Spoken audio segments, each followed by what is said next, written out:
iai le whaavai o mea uma. Ia, lena, tamam tina matua talofa a mai o tau. Le au le o iai, o kelilia ma o fefe. A usi lau whafonga ma lau silisila, le mako whawhiwhia. Wauma! Fa! Wauma na o whaia atu, whetawi ilalo le maango, reia ile mea lo whaewhia ava atu. Malosilo le tali tonu, ela ina ma salo salo, umale faile le ia fosile maso. Waumana o whaia atu, whetawi ilalo le maango, reia ile mea lo whaewhia ava atu. Malosilo le tali tonu, ela ina ma salo salo. Ia lena, ua ko whanongo i upo le pese lea. Whamongo o whaia kaki whikau i lau le mango. Ao na watu o leo le mea alofa. O leo o mai le temi tāua fo i nei. I vai asu te tasi, ia e whailoa i tu ai ma whaifo i le whaasoa mo le fionga le aloli. Ngal mana mana tai, ngal mana mana, ia whapea fo i le au nanga le G Mana Wholesale Autos, o na autos i le fia o le tali, o le ioi. Ia, ngal mana mana, tau te seipu, o leo o mai o na ava mua le tua le nei tai au i le whailoa inga ma le atunu o ta alofa lava balolo soifua manuia i le fionga.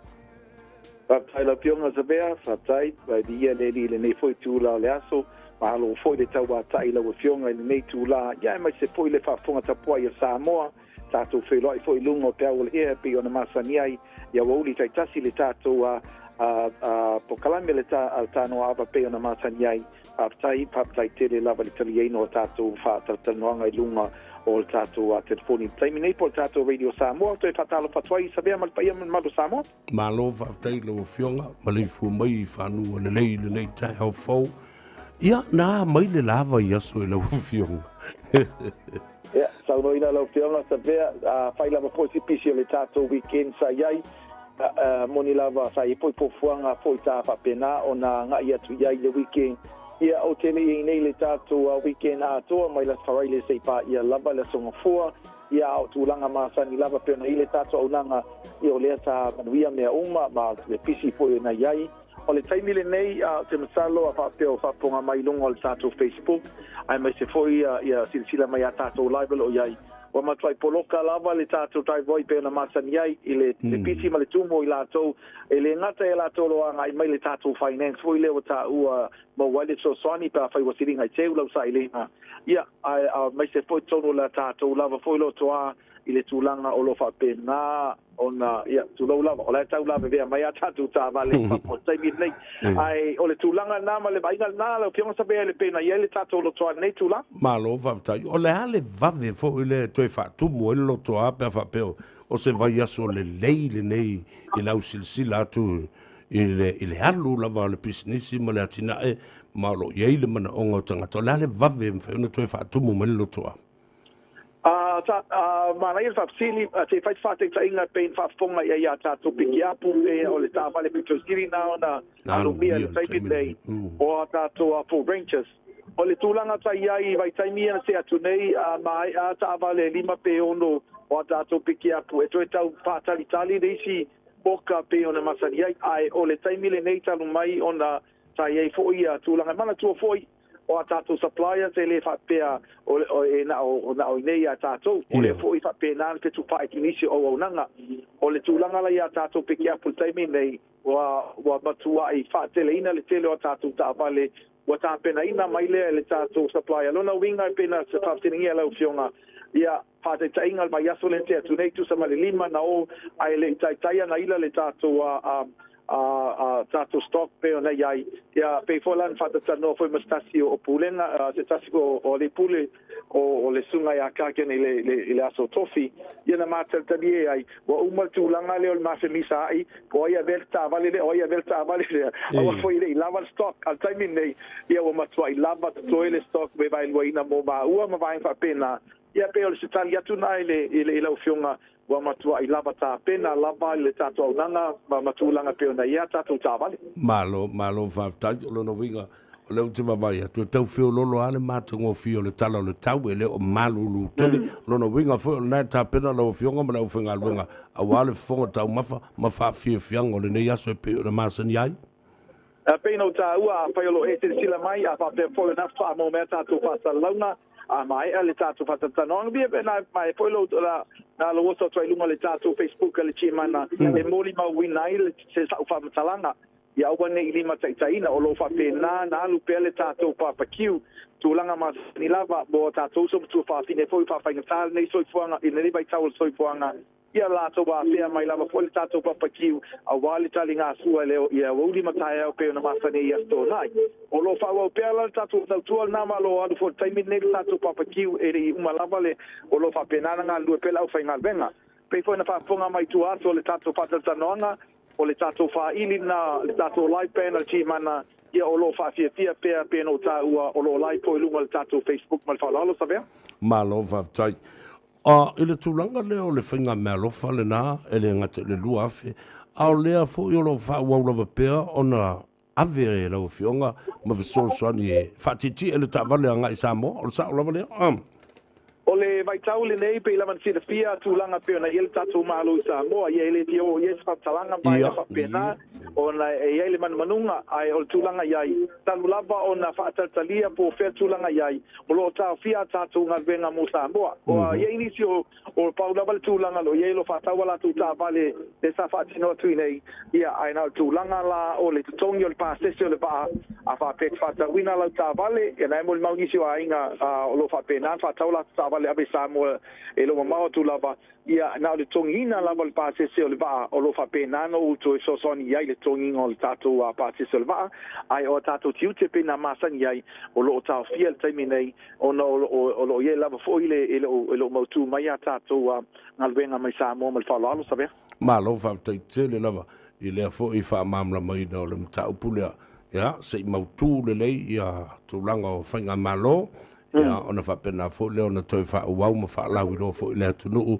le nei o nanga o lord love and fai ia ma so so ni toi fa mama venga le fa tolu ino ta vale ma morina tu Samoa ia o le ala foto te bi le nei it sa no ai o ani si vanga e te fia fa mal lama ia me se fo ia le anga ia tu le vai so fo ia e trate le tau ma vai la o fionga le rori pa taila fianga Savea mo le tirfia le tunu o lo fa wa pea e tia ta to so soni mo Samoa pe ona ta ua fa siri le fianga Savea o lo fa wa pea le tulanga le tongi le pasese o ta vale abe Samoa pe fa ta wina lo sa ia o ni la to lo ye nai se lini na abe yai a statue anga na tongi pa se Samoa dua afe ta la ni sila na tuina po yai afe ta la statue anga pe tu na ilava I fo ko ta o lo abe ta vale Samoa a morning sila nei o le nai fa fonga yai e le mafai ona ave ina ni promotion te lua ona winga fa taula ta vale moni utila o lo ye le tato lua afe ta la fa ina me alo fa pe ta dia la ta sanga mai ta ul fa malama ai le ngata ile afe ta la le tato referral ina o fa lava justa pele sa referral ele le lava le longo mai pe dia on fa dia lava le o fa ina venga ma fe tu na I mo oi ona winga tolu wa fa ina me alo fa tino tu pelo yai ele a fia ia tato ta vale po brand new car in Mahindra ona ese for de la to package lo yai au tato use cars mai apani o lo ye tato fa pitona bolo sila fia ia tato trading a faio ita vale la bea por ta vale le ni pepa o le anga le afi po le ala batulanga yai e ma faino utalia ina le tato trading na ia ona po le value le ta vale e ma faino fali tu pinatu pe tu foi lunga al fapto inga ina yeso soni mo o e po mai dalo tupe e tato te ai la fu mai ia tato finance fa tupe o nisi vaenga mo le sirfia o le totelo nisi lo angai mai o lo ia I talafu ia na I talafu o tu lua se lau le tolu se lau le tupe o lo tongi I talafu o na tu fata sia leo I talafu e umai e na o le se lau lima skulu angai le dua se lau lima skulu ka o le tupe o lo tongi tawa le fong ia wakava uma mai talafu nei na winga o lo ia I e sosani en faina tu fata tia tatu I talafu au nei vaenga uma manenga venga uma e fua lava nga I lau profile o lau profile tupe maua tupe fasoa ina lau bank statement ai mai se pole sala anga lo swafa I le tulanga na ta ua tala anga lo swafa a pai wa siringa I teu lau sailinga wa le maua lava se to manga I so se au nanga lava o na ia inisi fo fale o patavale insia po la lava patavale lava la tama whanau o le tani o le ioe tai manatua la wana le talia o le tele financial le fale tonu lo sofa por bank credit ia lo na winga talia o ia ai tele anga va ia tatu whapitoa ma tatu whainga mea lofa pe ona ta ua ilalo o ia inga o le financial la talia ina oe o nisi vaenga pe na tau selfia e tau lava ona tau ao mailo le sene ia o tatu bank statement o tatu pesilipi a wal fatino ino tatu ngalvenga mo tatu finance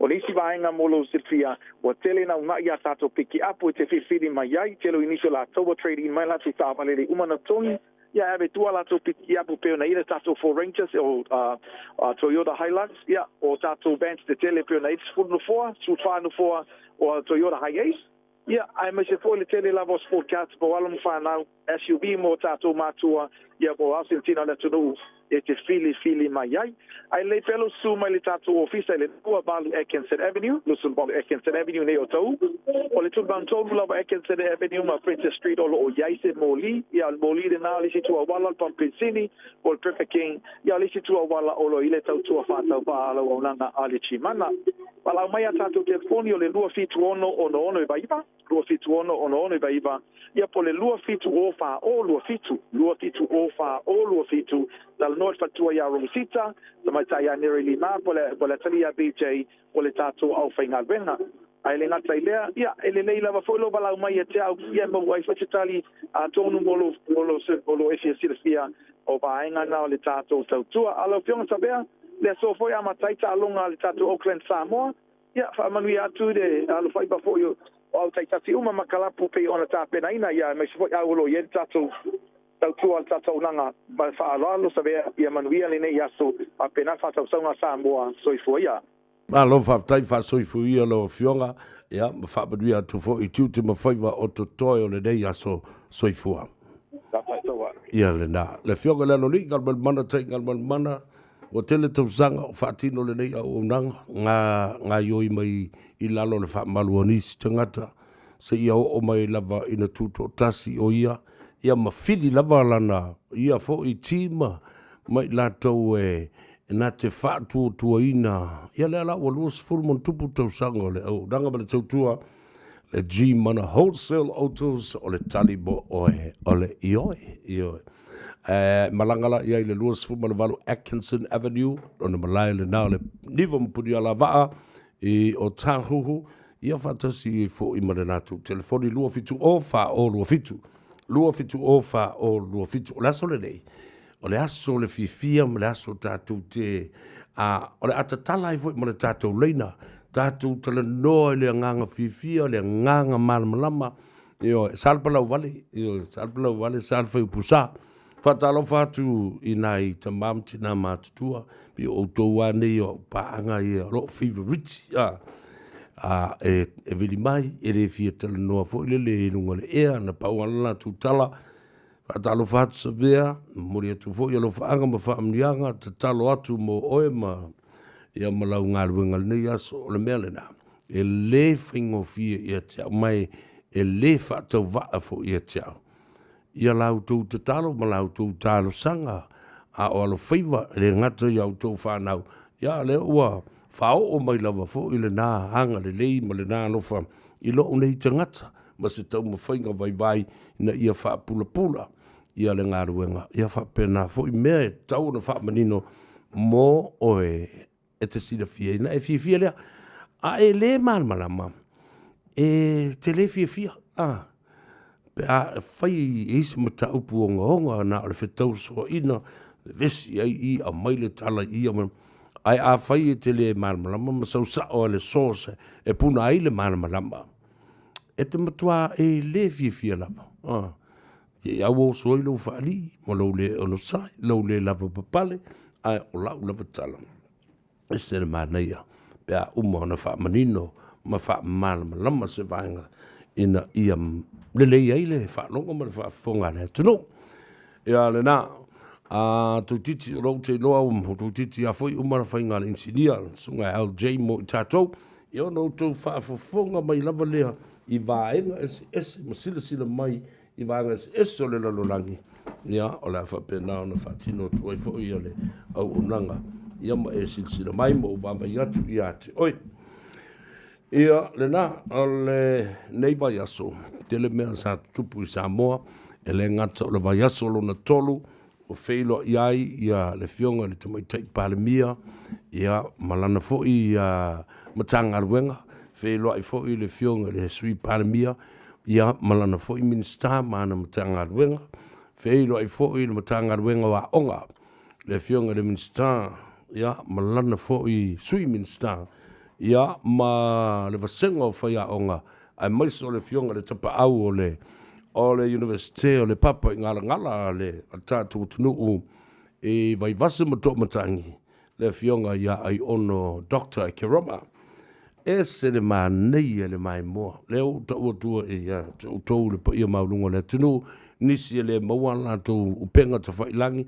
le maua le Facebook le maua le YouTube le maua fo i Instagram Twitter ma isi vaenga whapena ai no faita tala atu malonga atu i atu e se le manei o le nganga fia ma le nganga whanga e tia ua whatu mawina i la ngona o i la tau o whaia onga hulu o pulenga o a onga ia le tulanga o le whatu o tuaina e le ICC e o le atuli malana ngā luenga wale mea muale na whai mai e le fionga sao no e le fionga e le tamai tai palemia ma le sui palemia ma mai la tau sinia o le te fono le sunga lauri al mali toa e le tau whaafefi mai ele io mai e tutuli ni tangata mai o la tutu finga au o mai lava le taimi la tau io whainga whaavai ala malo ua oma lau tolu tau sanga lau konkalate io nai mali e la ia lea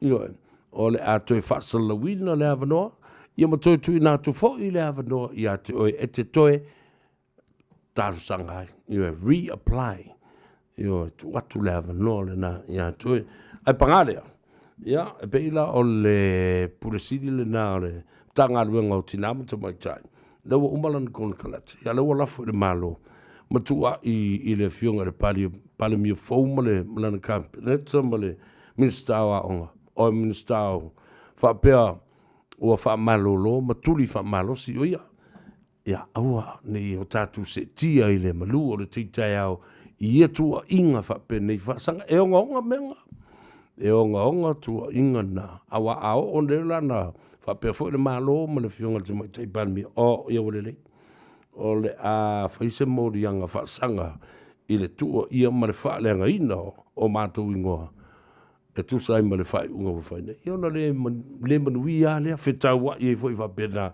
ai o tonu le nganga le fionga te mai tai palmi fo ia tausi le file mu wa le vana pangatia le tunu mo le tolu masina ia le o tatu savalia le fa masina o le memoni o te tau o na iai ia se swinga fo o se mea e toa fil mali ai le fa fonga ma le sila manga yo inga fa tino le tunu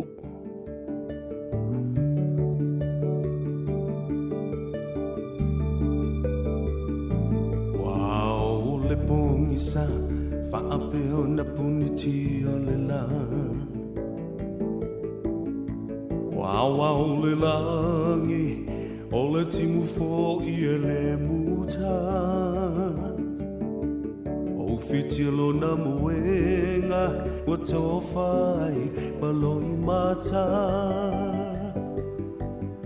fitilo fa i solo wa le tau ai lona loto eu so sauia o le vai no lea e te tau mawhaina papu mai le pauno le whaamalu lea ua e la ina ia whaamali e ina pau o se mea ua au mawaina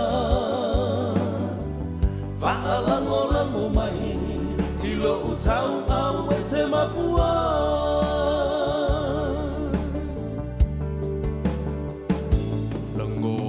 le fia ai se fulu se nese i whaalawai a o se ato whalu pe la vai o se papa mafu Amu ia la salo Wa file mulo na masalo salo Se ia lo famagi Olo uola wale mawhai Leu so e sauia O le vai nulea e te tau mawhaina Wapu mai e le pauno Le whaamalu lea ua e la ina Ia whaamali e ina Pau o se mea ua o mawaina Whaalango mai I lo utau au e te mapua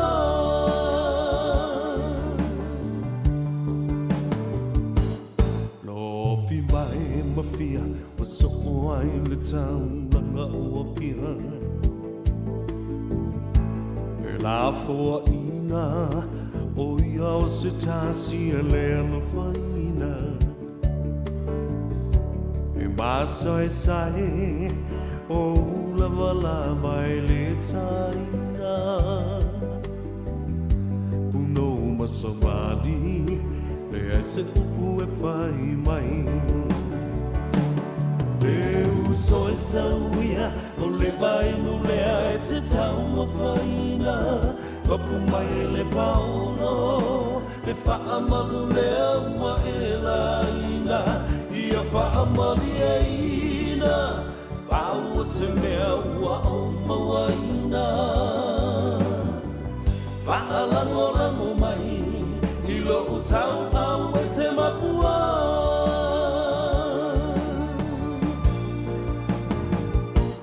Leu so e sauia O le vai nulea e te tau mawhaina Mapu mai e le paolo Le whaamalu lea ua e la ina Ia whaamali e ina Pau o se mea ua o mawaina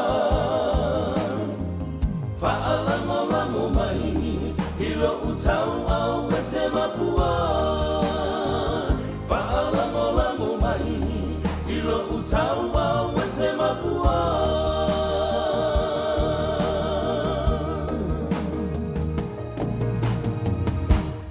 Ua na o le Radio Samoa se furulima iwa toru a mo e tautuaina o e ilangu ngana fitu aso le vai aso. Sali rei, na kongo ka uari ka mea ya. Ah, suli umo ilo kingo. Ya, kau lai pigi ka kamai mea. Kau, bayang mea. Alright, hani wane ipupule na itu na umana vatu. Ufaile ubali matu ofisa umaile afoli. Ba ai metamati avile vai masifalai mo fa atali mai ai. Awa ite kisai leto ina ute alu watu maavatu sanai. Epe mayari, epe mayana po. Papa masasalo e po yerang roho. Pera pareiva e por mai vimo. E mara masele kamaro. O vivo sengalo nga papalapa. Sima be kus bantalengi kaka. Ai ngo nangi de e ngolo konpo. Se nga fo e kapa e lupi fruriro. Sunga waitita. Leo leo sa ufika. Fama ngalo ita. Paulava uinga. Sunga waitita. Leo leo sa ufika. Fama ngalo ita. Paulava uinga. Hani wane popole mai tu no mana vatu. Ufaile ubale matu ofisa umaile foli. Ba ai metamati avile vai masifalai mo fa atali mai ai. Awa ite pisai geto ina ute alu watu maabatu sanai. Elewa, ai se lo papau. Se wo fiu lo makama mro li marau. Vai so ka ele na vai fa mro ka pau. Se kam fai so le fulu malo pau. De monyo lo ya ku so le te ka singan. Lauro kinga ina fo ya ave ni sina. Samo me ila mata ya ta ko aina. Au sila ko inga so kwa ko masima. Se ya ora ka mu le ka fia le pasu. Bailava wa emusu fa mole mole fai mai. Ki uti alu ma vi utamai ti tau tala mai pele ai. Ole aso wanga sala ia e fama ngalo mai. Titu fai ale me ale anga ua o fiu fui e fai. ufika Whaamanga no ita Paulava uinga Sunga wai te ita Lea ile usa ufika Whaamanga no ita Paulava uinga Sunga ole ika suke Ke kilo mai o mako ka e senta lo ngianga Ka whanu sa ika leo usama mai na tuisa E vali o whaulinga maro ika sua mai leo kama Pakala whai o salamo salamo I love you fala so Pakala whai o salamo salamo I love you fala so Pena pena sa esu kula Rolofo whavalea nga o e whaipila mga mea Kele no o kuipa sa kau sao il big bear Whakau i sa type so fuai vai filea Sunga wai te ita Lea ile usa ufika Whaamanga no ita Paulava uinga Sunga wai te ita Lea ile usa ufika Whaamanga no ita Oi. uinga Sunga wai te ita Lea ile usa ufika Whaamanga no ita Paulava uinga Sunga wai te ita Lea ile usa ufika E ale na, whawhiwhianga sui whiwhiloi e te atai fo i o nei a uso ia. O puna ma whanti le te leo tau sanga ua mawhai. Te salula ua lala neiman na fo i Australia. Ia lo maadi e lawa fo ia whatunga. I le ata, a le pese, ma le siva. Ia, whatalu whatou Justina tui mawave from Melbourne, Australia. Ia, whapena fo i le tō tele o tōlo mafuta mai lunga. Nga e o i au whatalo whatu alolo sa i whomria o i fo i o le uso i atu lua sa iri whabai i lo Savea e kōpea mako whe au le kai au pō inga ia awagi koe alu sisi e loke se mea pe a tāle i tū la e sifurma le lua mō lau pōr kalame alo tū lua sa iri i a whapena fo iltumata Belinda Kunese o tua sao mai Brisbane, Australia. Ia mora uso le sunga e taupa u, whetū lele taupa u. Aloso i fuamanuia, whe mai ke fia kua iu au kafa. Oi foi uso le pesele na ngalo i tau tangata uso le pesele na. Ala su e lava li i le usunga taupa u, fatalo fatua e tau le uso whapena fo i le faltua ia. Juliana, ia, malo lua fo i ainga. Ia ele ngate lea. Whatalo whatoi le whionga le saoli. Tuala tau wā tino tau pa u. Ia, ma le whalitua ia peka marakama o Tino Junior. Whapena fo i le tina matua o le tātu inga me tita. Ia, whapea fo i lau whionga i le matua o whaiva.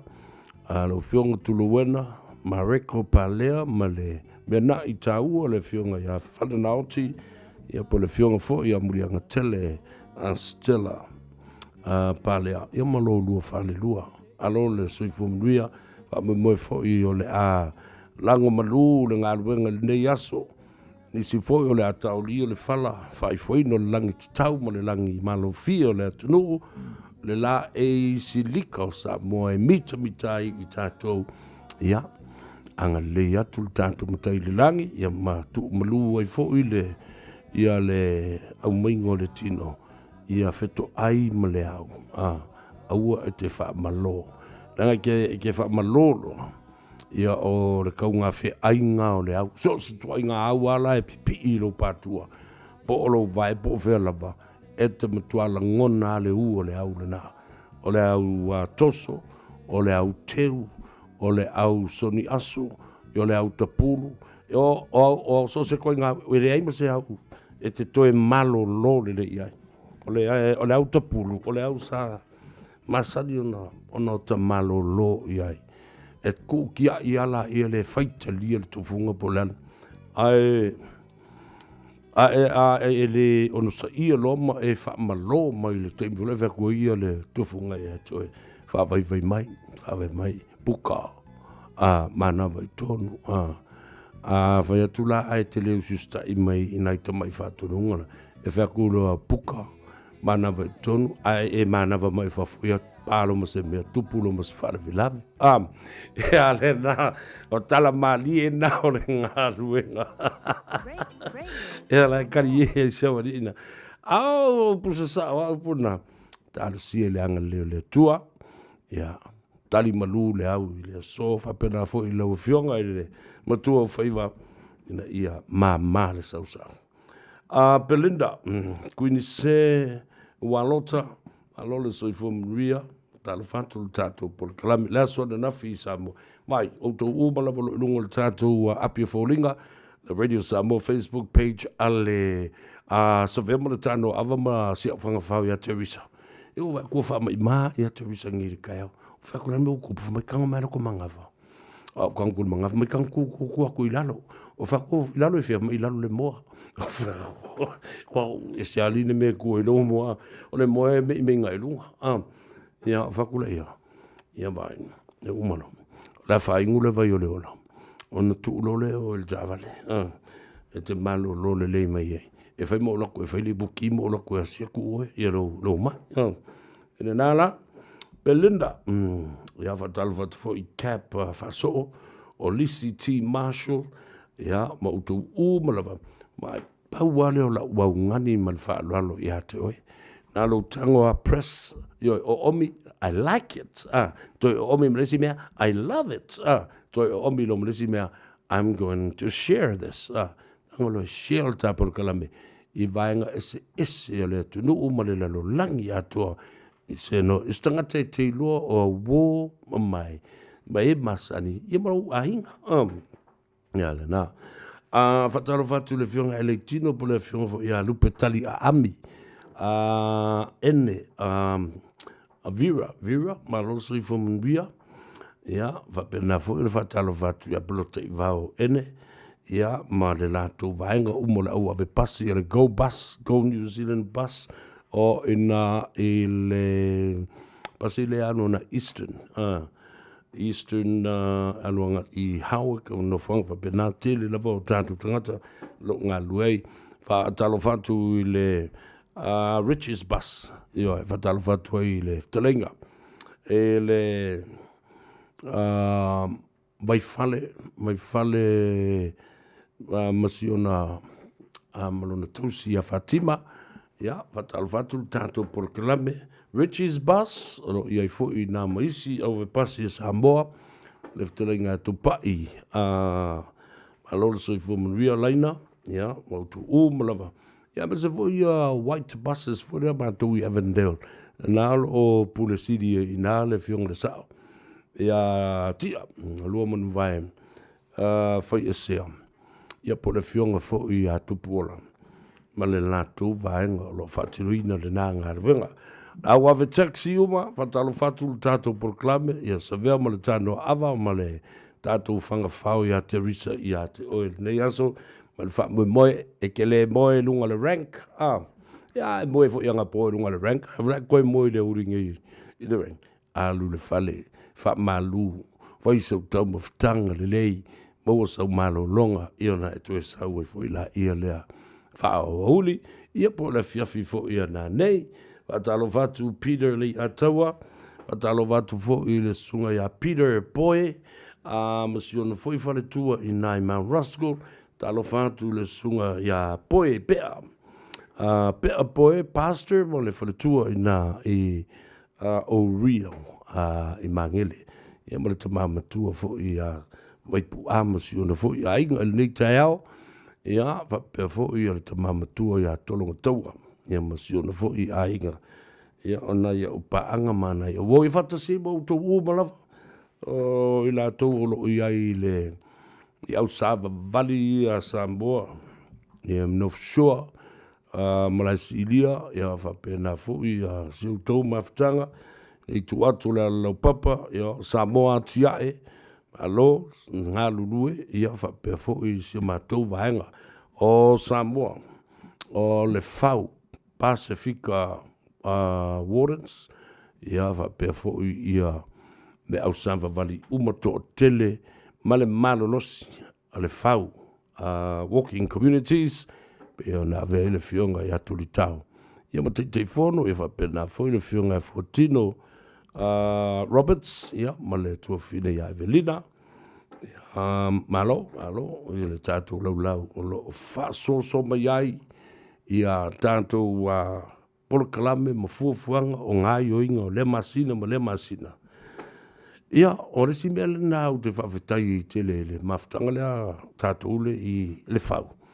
Tātou te tangi lava tātou I tupe ma meo resources e maua mai I le tātou I tō malo I sifu. Ma le tua o le tū malo le sifu. O le tū malo siliona milionea lea I pūlenga wha I tū malo o lo ia nei. Aisia, tele ia ona whanua, te tele ona whaatuanga, te tele fo I ona atina e pe o le au o le taa lao ina o le la pisi ma le ota vātu le whaafonga le tunu. Ai o le tū malo fo I lea e tele. E ona ia e tangata ia lātou atina e anei I le tangata lau tele. Pe ona iei le tele o whalitali malo. E ona ia e tangata e mafua mai ia ona o le lātou trust le Waitakere liquor license. E pule fo I le tele o tonga waina, leo lo ngā osi mai ai le waina. A whapea la o tau le mose waina po o se ava maa osi le tū lea I saute ma aukilani tū tonu. Ia ona su e mea atu le I o, alwatu leo le tō maanga I o, ona o le tele o lea fo I o loa. Ia e pū lea uma le pisinisi ma matangata I aukilani sifu. Ia le Waiparera Trust a sile nā vaenga e alu I tupe Māori sulu whai I Pasifika ma maua ai ia se leni ma resources e so soani I tātou lava me whai. Ia le nā tā ua tele lo malmalama me lo tupu lo I tū malo e te sila fia le lei ai. Ia mea o whatino tū loto e lise whatonu talo valava o Enavira alo whaaftai atu I Alisi T. Marshall, oi fo I le Asiata Office, Asiata, whatalo whatu fo I lau fionga le sao Te Alino Officer, Te Alino, whapena fo I le Asiata, maloli soi fo munringa, Marcelina Liwa Ana, o Sam Leo, so alo tui and mar ia le tō whaia so alo a wha ai ngā li I leo tele talo whātua li I atu e ma siau keo whini amatalau ia le nā mwia oe ma le ainga Shea talo wha Shea le vai ia whape fo I siona tamā le tō whaia whātoafe Rex le vai a lot of whaafonga mai I la lo I Kalaestete. Christchurch and McCarthy Street, Hunhei, a lot o iai le whanolo ke le ale na e tau o le tautua Samoa. A lot o iai I le sunga a su a whaioso ma le whaltua I a whina. Ea ma le whanau ma le aingali. Nā lai maua ele meo le pangi vevela, le whalaua vevela, maua so se tau mafa ese le Pasifika, ai maua ilo ina malau vai a voka ma le vai o le ola. Ioi, o tō umalao lo lalo ina I Kalaestete, anga iane iai le tuatusi le nā. Sfu malwha, McCarthy Street, I Hunhei.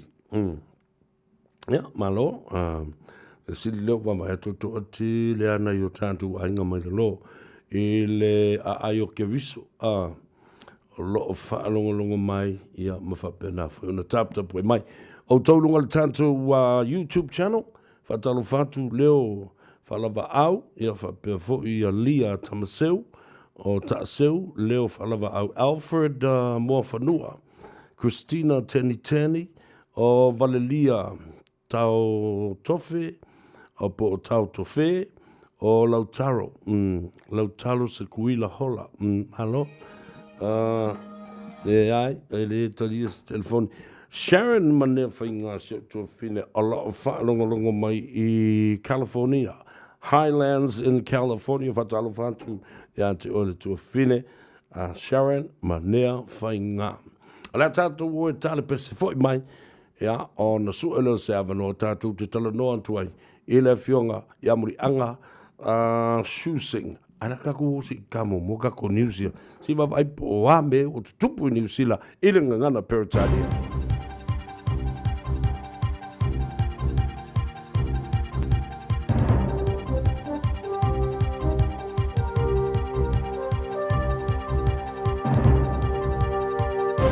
In this update, a call for videos, photos and CCTV footage following the death of a 16-year-old boy stabbed at a boozy party last night in Christchurch.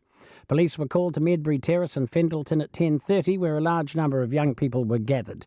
2 other boys, 14 and 17, are in hospital with serious stab wounds.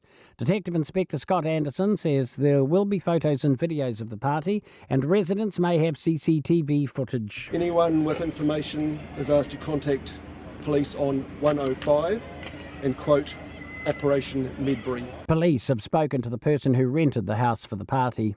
Several people have been injured following a brawl in South Auckland.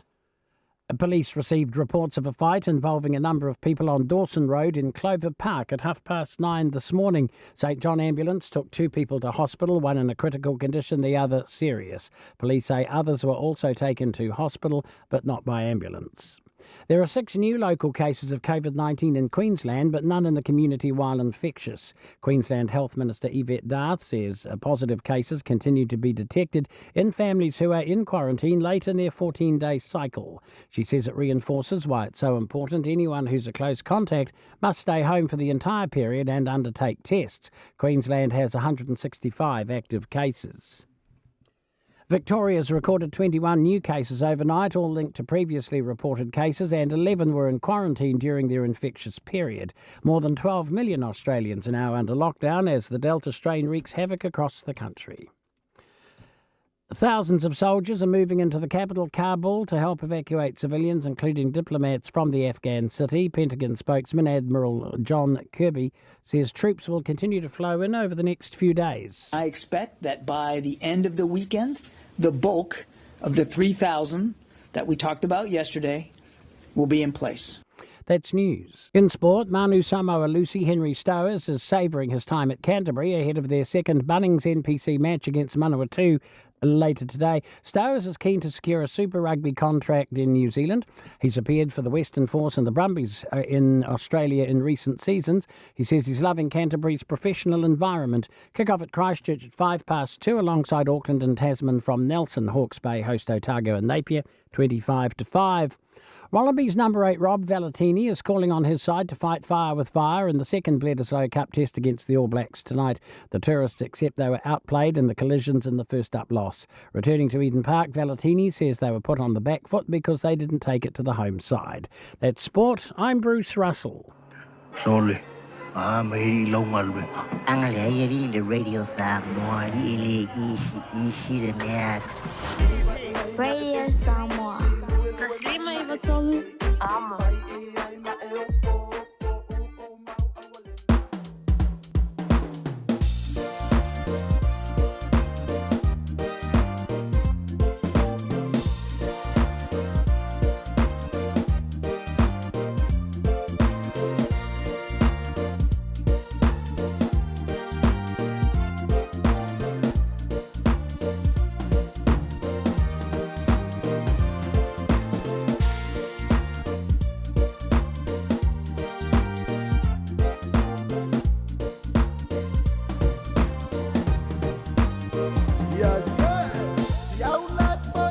Ya lele ya kule ko pese tala pa unga mala wanga sei umalele le tala noanga le mala fionga ya mulianga tele shusing mai le tanto vale tavale le Henderson cast. Ladies and gentlemen, it feels like weird because I haven't spoken to my dear friend and great brother Mulianga Tele Shusing, the big boss of Henderson Cars for quite some time in the past.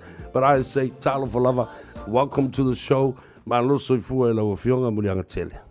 Yeah, talo for lava, malo soy fuela fionga Savea. No, it's always a pleasure talking with you. But as you know, there are lots of things coming up, especially the new yard for Henderson Cars is almost completed, and we should be having a grand opening very, very soon. So it's a good news is out there that basically this yard is for our customers, for community, for people, Savea, which will make the life easier for them, and of course they will save a lot of time and a lot of money too. When I say a lot of money, because we also have a workshop of Mahindra over here, that the official workshop of Mahindra and official Mahindra building is right here at Henderson Cars, and that's where we'll be providing all the services for our customers. So if you have got a Mahindra vehicle and you don't have to take it anywhere, just have to bring it down over here. We will look after you, we'll service for you, and we will save you a lot of money and time, Savea. And this is all about looking after the customers and finding solutions for them and helping them out, not by talking, but by doing things. And this is what we do. We just don't talk, but we do things for our customers here at Henderson Cars, Savea. And you know, Muliangatele, that's what I really like, because during that relationship, straight after it's been financed, the car is in the hands of the customer, but you don't leave him, outside in the cold. You continue to be there to support that person, because he's no longer just a customer. He is your dear friend and part of the Henderson fraternity and family, Muliangatele. Isn't that right? Yeah, absolutely, Savea. And that's how basically anybody should be treated, Savea. When somebody comes to your house, they must be looked after. They must be made comfortable. And we make sure the reason they have come here, we provide that. We help them, but not the other way to basically trick them, Savea. So it's important that our people now are getting quite aware of this car industry. And thank you for your questions that you ask. That is helping our people, Savea, to save money for themselves and for the family. And of course, it has opened the eyes of our people, where I would say very openly they were being cheated by car dealers. And now it's coming to a stop now. But end of the day, Savea, it's all about our people. We must be careful. Bad people will keep on doing the bad things. We are the ones that has to be careful. If you are walking on the road and if you see a big hole in there, you cannot just jump in the fall down and say, I have fallen down. Lord has given us eyes to be careful. You watch. You see what's going on and who's doing what, Savea. So these are the things I might have said too openly on the radio, but that's the fact of life. It's not fight of anybody's Savea. And this is what our people should do. You must be careful. You must check the papers. You must know about the cars. You must check the background of the companies. You'll be surprised to see what and who is doing what, Savea. So these are the things that one should be aware, because end of the day, it's your hard-earned money, and you don't like to throw it away or basically use it in a way with this no comeback. And you, if you do the buying a vehicle from a wrong place, you might be spending more than enough money which you are supposed to spend, Savea. Absolutely. Whafonga mai le tunu matala no foi mo le fionga i le pule o le Henderson Cars mo le tele. On matua I te le lava mori mau le le nei foi tabali.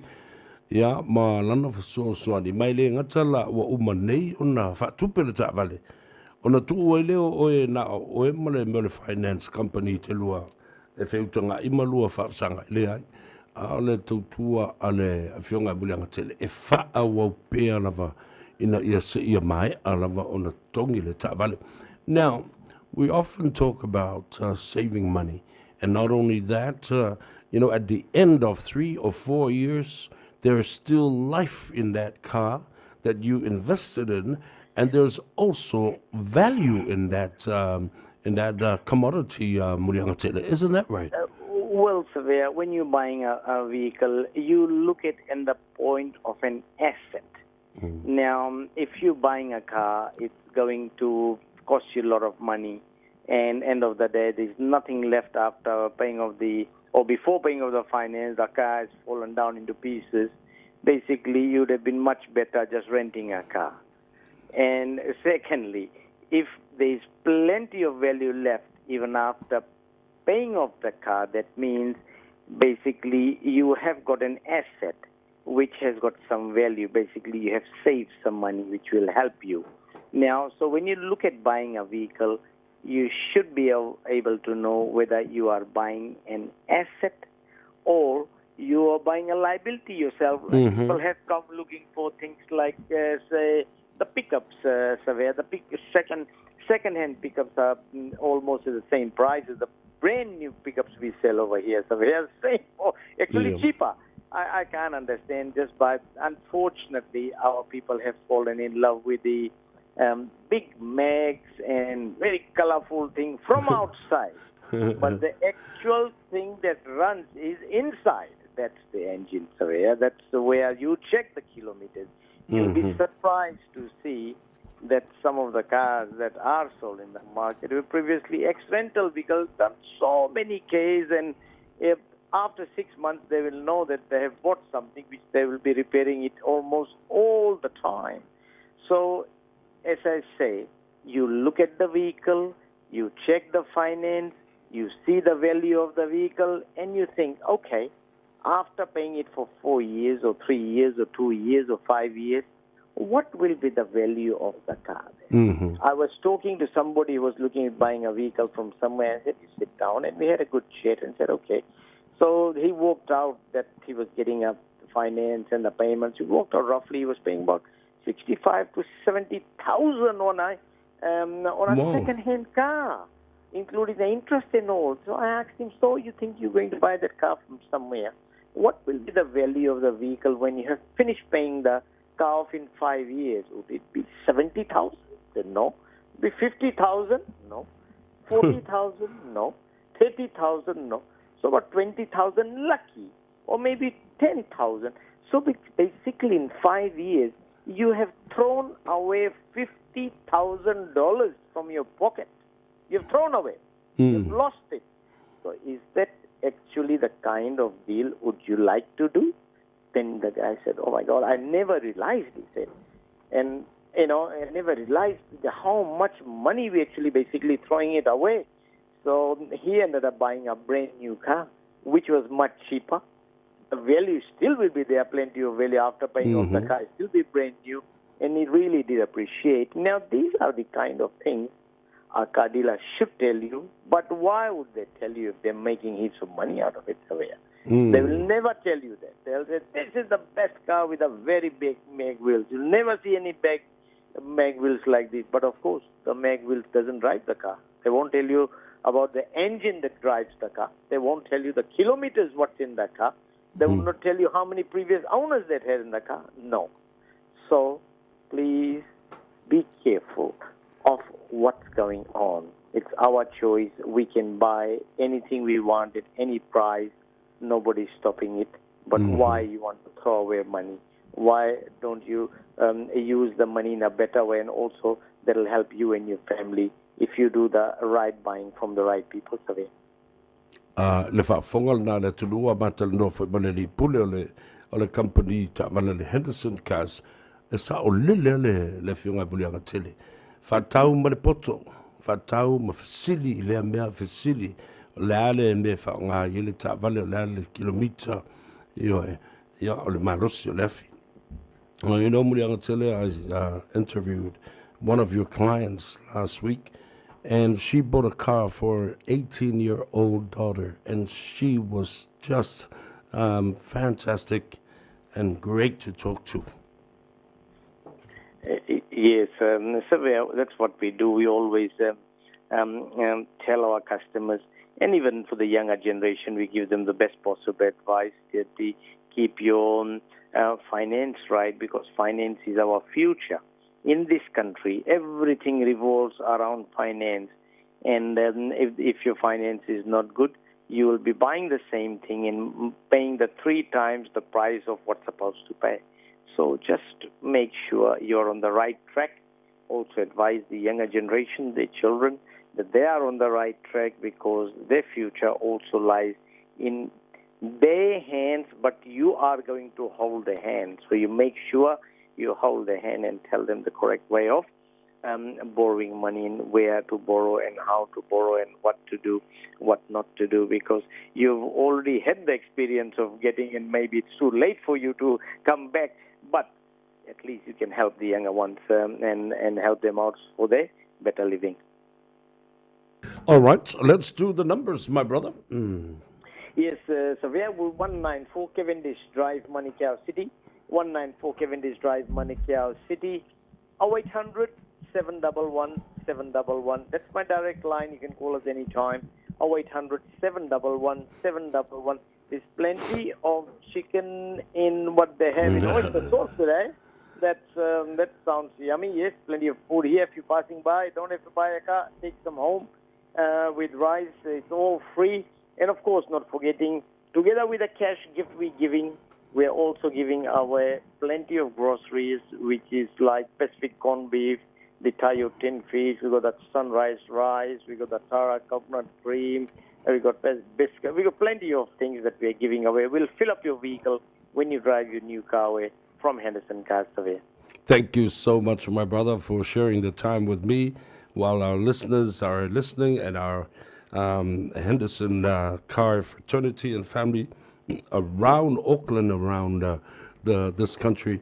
Thank you. I look forward to seeing you and catching up with your friends and families around the yard today, and looking forward to the opening of that new place, Muliangatele. Absolutely, Savea. It's always a pleasure talking to you. And once again, I'd like to thank you for asking this question, which is helping our people, our community, and keeping them away from the people which they're not supposed to go to.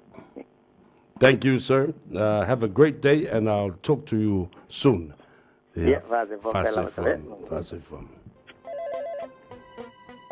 Talo for SPC Production.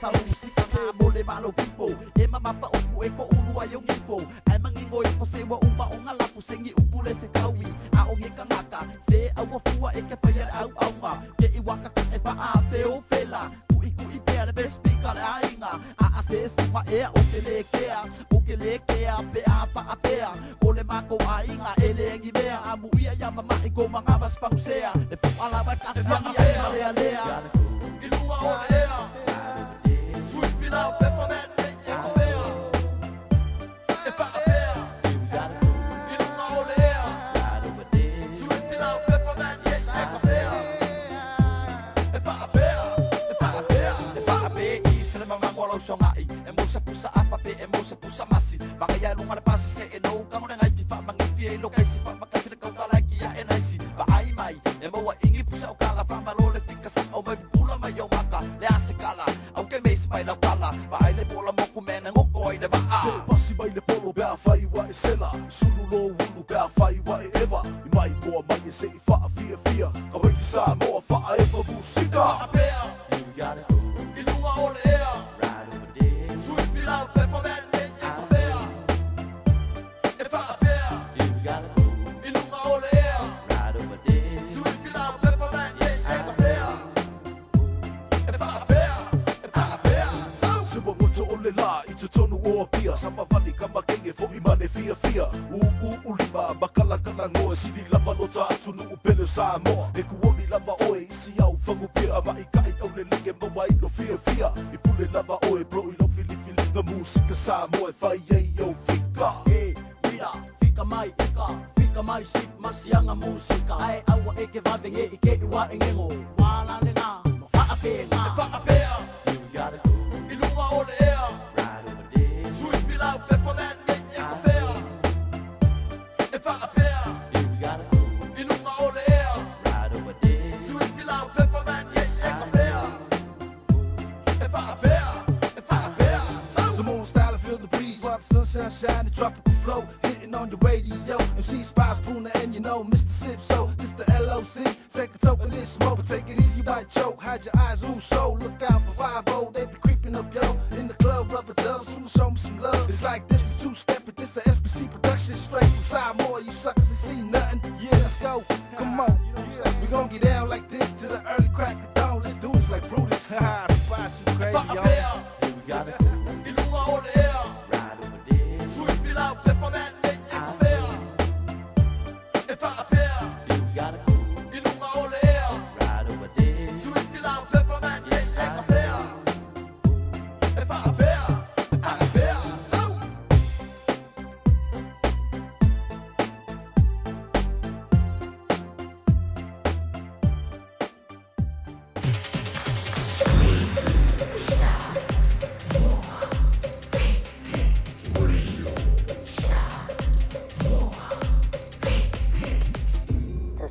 iwa tu amo.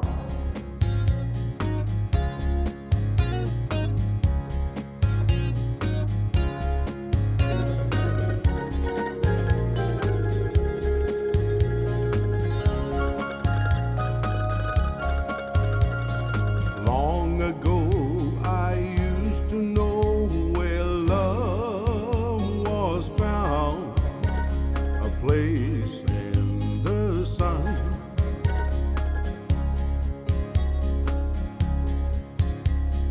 Long before this heart of mine had broken down, you were the one.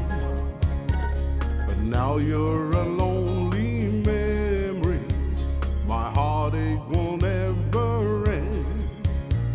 Though all of those nights are far away, I wish I were with you again. Portofino, I still remember the sun in your hair. Portofino, mariachi music that danced in the air. Portofino, I want you back in my arms. 'Cause every time I close my eyes, I'm holding you in the dark. In Portofino, where you broke my heart.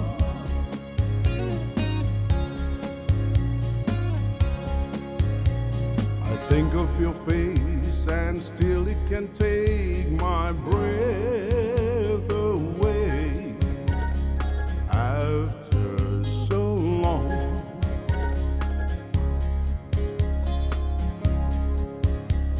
and though I'd be lonely living for only yesterday, I'll get along.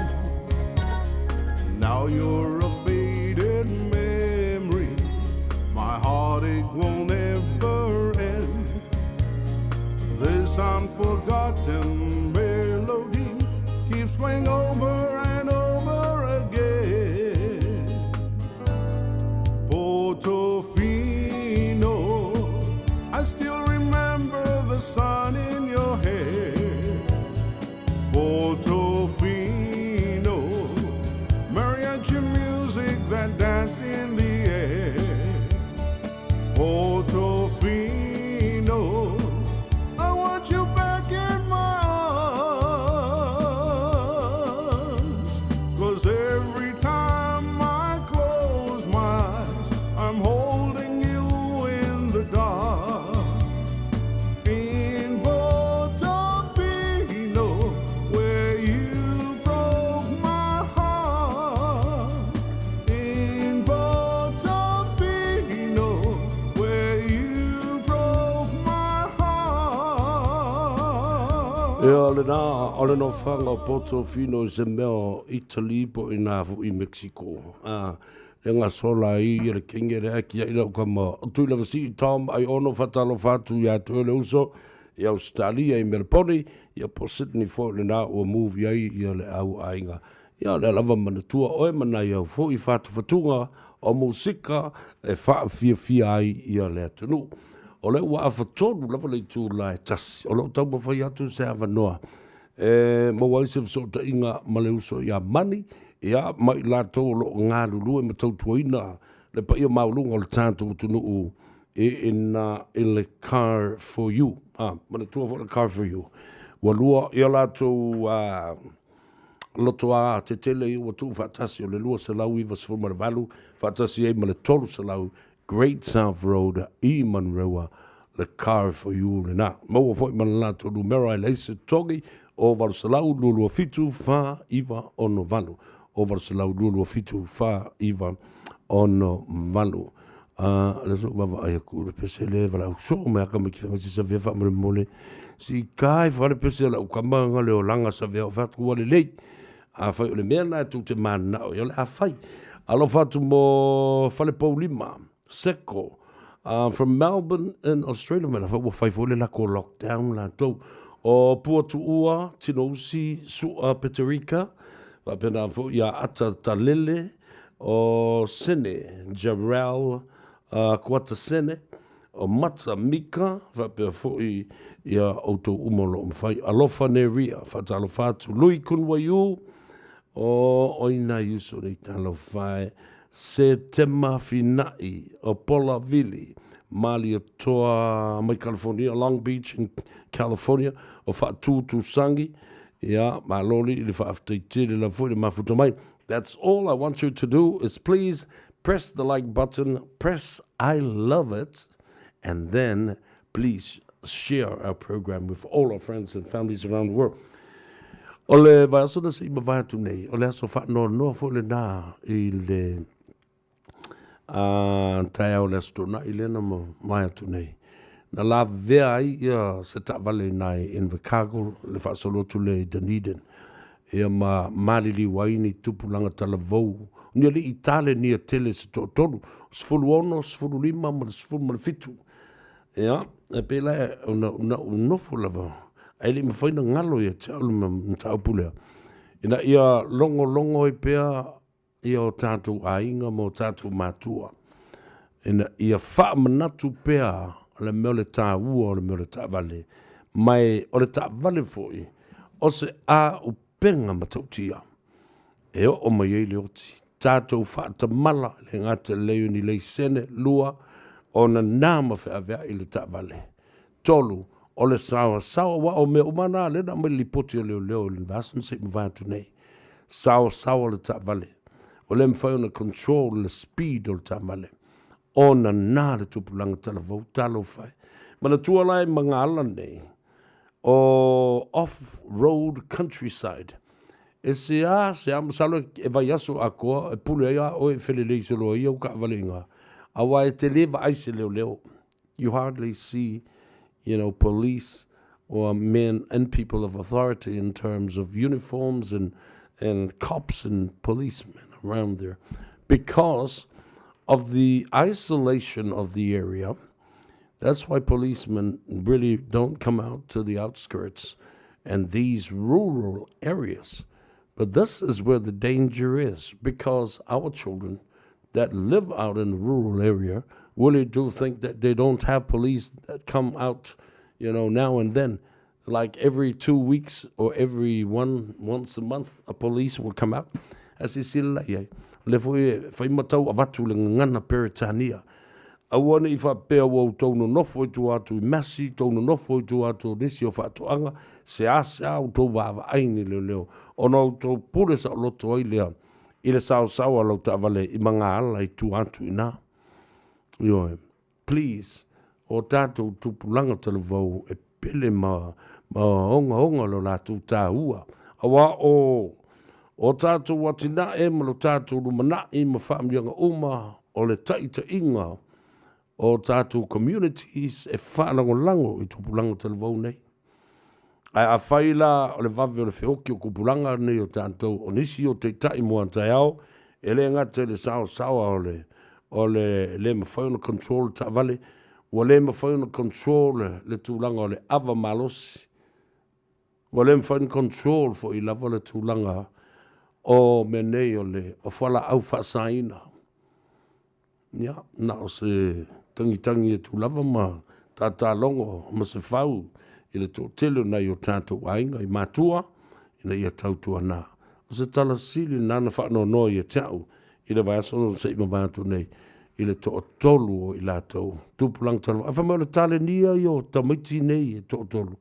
I mea le tāle ni o le lakapi ia whapea nā fo I meo ngāruenga te telo wa o whanau nei ale au whai whaato anga milionea ma le malo nosi. I atunu I iafo I nofanga nei. Ia mana tua e telele. Le telele meo le fua o whala au aina o le vine o le apu o le pea o le mea umana o le kiwi fruit de sau moilano. Talo whai lai nei. Au te tilo atu le article le Herald ma le in Chicago Times. O se aso whano noi I le telo mātua. E ona ia whanau ia tōtolo. Ia ta te le fio o te ite i nā mea. Ma te tali tonu e te le te tai fio o fo i ai sesi matua. Sesi tina po sesi tama. Lalo fo le nā leo na watu lau fautuanga le to te leo. O tātou mafutanga i nei o sotanga. Mafutanga whale wō, mafutanga o kalapu me wapenang. Umani tau mafutanga o le tango fia o le mele ava malos. Awane Yosofua le si o na i te tonu o le tawale le si o na. O le pusa o le ute whai atu. E le whapeo se ai u e te ale momori. Ia, wawaila i ei. O se mele mi ngā o le na. O lo winu. Na e wha moe le ave o e le si o na le. E momori o e le si o na. Ia, ai te whai i le na me si. A o mana e vili lo to ruope vili lo whanau e me watu oi. Vili sau taxi pe vili sau upa. A ola whatau tau o tuai le uol te ngata lea ona. E alo e momori oi. Fe mori ta i solo isi ona. Ele o sau tau tiu tele nai whele pōlea. Mea nai le ino tele whalawalawe ma me tu like mai. A ua ona alo e waila te ngata e sau e watu oi. Vili ko ainga sau e waku oi. A ele o lo whai i lesi ona. Mai alu e nofo ma e moi tono le tawale lesi ona. Langa o te tauta so an mene i tele o maftanga le ngata fo i tono lo a inga mawa. O ala me whai le mena. Awa ri o so malesi ona i tono le tawale oi. Awa fo i te alu se tawale sisi ona. Tele mea a whai nai. A le au tau le lawe vea tau fio ti el nā mea. Ia wha pena fo i ona mau e ni leo man mea mea. Fai le mea sao mo le mea tatau o lewa na o uina i tātou. Nā ono fautu atu. E lea o ia le au pua. Ia le matapia mo le māneia. Ia tama whai ngā. Ia wai māna malama le lei ni mea lea. Ai awa le mea lea ka oso i bafo le ma mono o fiwa whai ai lesi o nā e soso mai. E manatu o tala mone. Wa ai. Wa sua se ka vale ki oso i mangua le i pāse me masau ia. O lea ngā lola ia. Wolo, wapu sao nei vai. Alu e vai, vili ko ainga, vai sisi sa waku oi. Vili sa upa, ele o se tamai titi. Na e sau e te inu malo mafu fau malo. Malo tali tanunga. E te loa whaine mea o oia le tangata matua e whaine whai ai. Ia, le na watu whapena ina ia. A vema a o onga i mea tātou te tā whau mea vai. Manisi whai mafutanga. Ia, e tinga ina tuai ista ngata e oe fe mori tai ma fe mori ai o le alofa atu ai le o se mea tala whengai ia le alo lesta ngata lea lesi o ngā le mo mori lesi o ngā ia ka manguia leo lesi o ngā i o ai sau lesi o ngā le ngā mori o e lang kawale sau lola vea oki ai la wala whioki a koe maiskanka i ngā lesi o ngā ngoi alo na na e pue e le leila le pue e leo ave Ioi, ave e afu e kaloka. Alae, aka mairisi o ngā lenga ngā sao ngā mōmua mōti. Ia, mane fu i me whapena e whenu tātou tala noa mwhāsoa.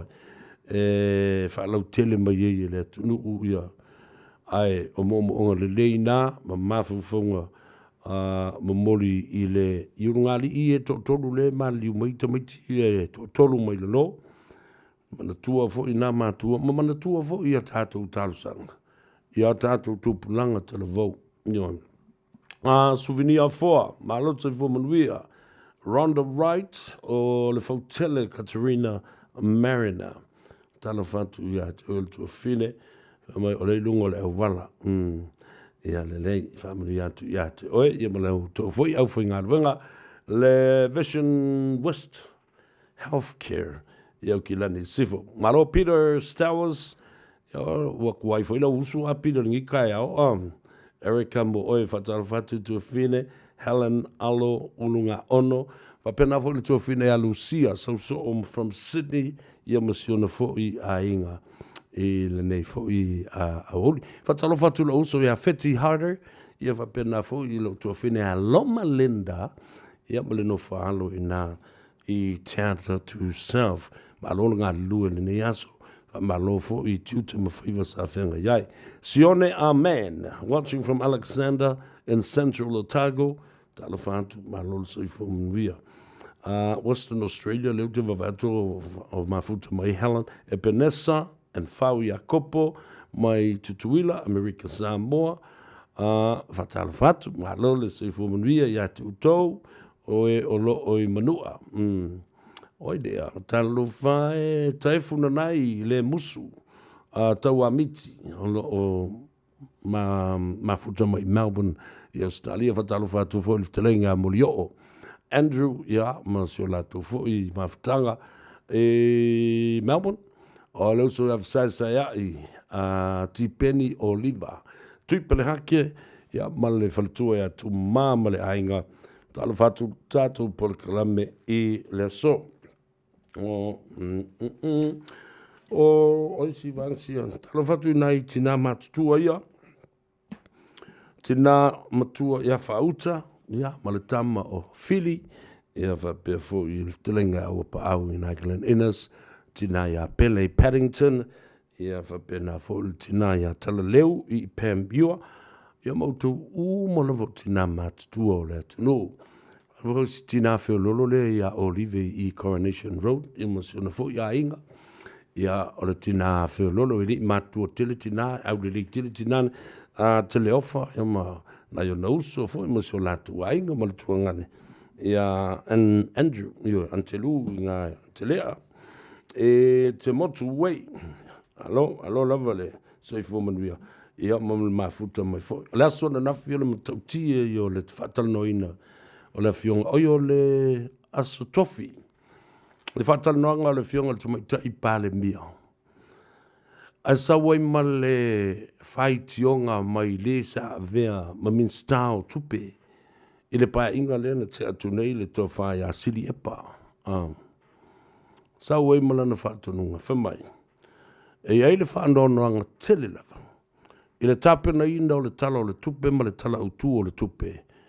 Ona o lea sa fina wina I le campaign ma le whaatosina. I le anava tau a le whaatuatua I le atua Samoa o tasi. A whai e tūla I mai. O le atufa tai miliona tala. I tū malo te tasi umalawa 5 tasi lon winga aluai le 5 tasi miliona. I tū malo umanei e 5 tasi.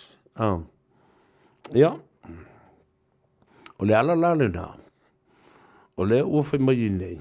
O whea o le amai tupe e tufa le fast. O le a whai titi ai tupe e whaalu mo le ofiso a onga ma le matanga luenga a onga. Whaatasi ai ma tupe te tau na whaalu mo le matanga luenga le soifo malolo ina. O le mānaia I o le tali le fionga le tumai tai pare mia. Au tausi sila nei ai. Ua wavala mai nā mata ngia le te le tele o le tofa I le fionga le tamaitai. Pan mia. Ua le o toe fefefo I tali, pe tau minoi fo le ise I tū e longo fi ai e le o malamalama, pe manino I le fasiri, po lona tiute a le atonu le aunga le fasiri. Le manei o le tali. Fe mai. Sili epa. E manea pe ana e fautua mai, na e sao mai I le whainga palota. Le ue pa u, e le oe se whaipure, e le oe foi la o sisi e ono a ngai le malo. Ioi, tau ai maa mai tua. O le mea le na e whai mai e te ngata o le RPP e o mai, na sao mai I le whainga palota. E tala noa mai I le malo si anga le na e a ngai I le malo a o oe. Tala noa mai I se isi mea wa e le toi whai pule. And it makes sense. It makes sense. O le matua manea mai o I o le lei o le nātali. Ia na umai ina. Ai wha mai le saunanga fia me e whaatau nu u lava. Le ta I tasi le miliona I tu malo uma 5 tasi. O le a tofusia ma le tai miliona e whai e ia latu ngā ruenga ma latu fuafanga I le tūla I mai o le whainga malo le nei. Ia, o le matua mali lava o nā vaenga o fifia lava e whanongolongo I le talanoanga na o le autustala I Samoa. Ia whapea fo I ia ma le teitani o le tātou o le tātou tunu. Mo le si mea tāua lea mo lo tūsirafia I Samoa. O le umi lava fo'i o na le whaatautoina o isi sui e sifurma le fitu o le HIPP lea o lo o tautau nei ele I whaia lava e se fuafuanga wa o le walo ia le whaatauina I lalo le tūla fono I le unga le whamsinonga tarusanga apili le na whainei. Wa mana ia ele whaatautonga sa whaia le whale ie. Ona ile isolia se tūla fono. Sa muri tai lava I whainga whaavai. O taimi whaapenei. O taimi e mana o mi ai. Ia le toa whaare lei. E whaafoe ai. Ia le sao le tunu. Ia. Ia nāla. O le umi whalana. Ia ele o toe whaia ia. Ele o toi whaia le tūlanga lea o le whaatauni ta vale. Le wale si vanga vai ana no fomo mafo fōi. Ina ua ta oto mai la le whainga whaavai fōu lea na malo. E le toi malanga le whionga le pandemia ma swimming star uma ma whapena fōi I minister langolango. I se ngā ruenga te tala po o se awala po o se fale po o se mauta po le alava. E o lava, nā ole minsta o ngā ruenga, malana sui minsta e o I o, ma le whaurulunga le mtanga ruenga. E o I o, te tala le nā awala, o te li pine, whaire sauninga, toi fo I mai. O le whainga lea le whionga le tamai tai paramia fōu, ina ia pui ai tu malo, ma wha ma venga. I le sau whaai o le tatalo le awala. Ai o le pepe o pua ama moa. Yo e ma povi ma solo whanua. E whai eisu a minsta ia o a fio atu o le kapeneta. A uma o su e mai male ie. E ufutai mai ai. Sau wai ma le pase se lua se lau pe tolu se lau. A whai ala e tō tele wha pena. Tangata I tonu I. Le ainga minsta. Ma sui minsta. Ia o le polonga fo le nao le nu. Tau noa fi me. Whainga vai fōne nā, wha māma a vengai I ante o tau o nuu mawhiuanga, mai tu malo. Nā o le minsta lava, malana sui minsta, ia ma le wha tumutumunga o le tanga ruenga, ia ma le nuu. End of the story, the end ina maleta. La tātou o e tāna e tātou pese, wha nofo fi mali ai le wha whonga tā pua I le tunu, fo I mai. Sa ili se awa noa tātou tala noa tuai I le sunga. Tongisia Pio Wilson, te lenga fuata. Ia, ma stato ripoti mai I le tātou whale tavale le Omega Cars. All I hear is Radio Samoa, Radio Samoa, Radio Samoa. Tasilima iwa tolu amo. Radio Samoa, kasilima I wakuru amo.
Talo fale ai o se kamu tanto toe. Yeah,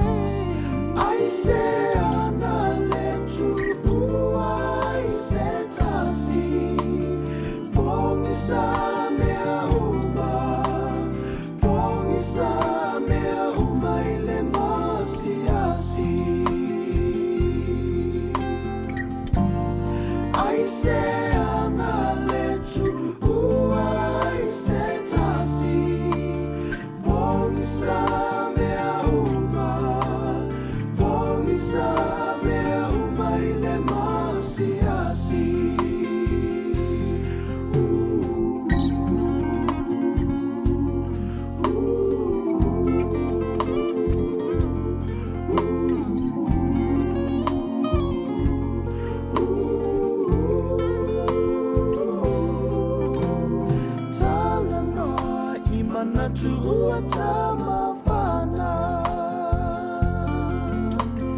lilo ile loto e eselo wanganga ita e ua maumana tuatu ele afaina e tata pela fatu e ono sa ifo idese oni tangata fa amanga lo letu ina na ua oine mata yeah I say ana letu ua I say tasi bongi sa mea uma ile masiasi I say ana letu ua I say tasi bongi sa mea uma ile masiasi I say ana letu ua I say tasi bongi sa mea uma ile masiasi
A day, 7 days a week. Radio Samoa streaming live on www.radiosamoa.co.nz.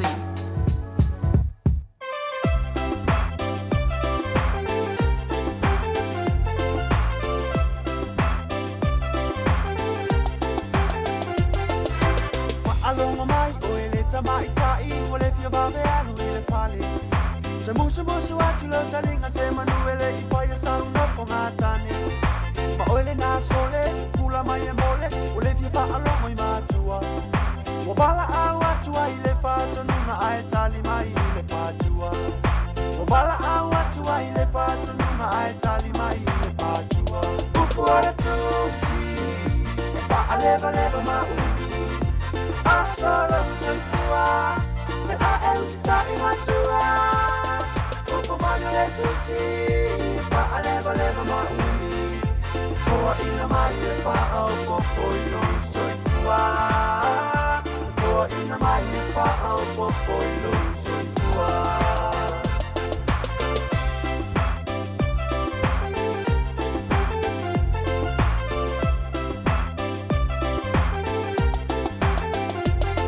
Nisi o whanau, nei mai tau, ua le pa uai o se upu.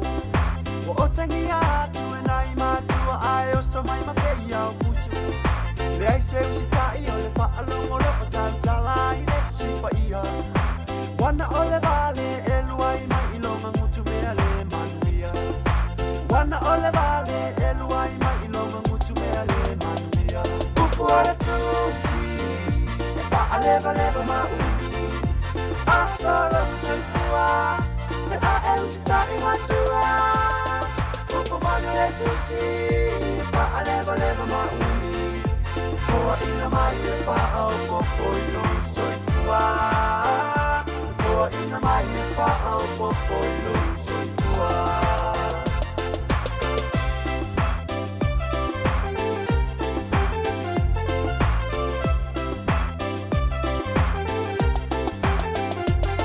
O tauta mai tai, o telele mamai, o tumu ai o le whale mai. Ai o fole loto e le itai tai na atoa se lua se fulu tasi. A o le matua e alofa moni la bahia, e tele I le ote male sasa.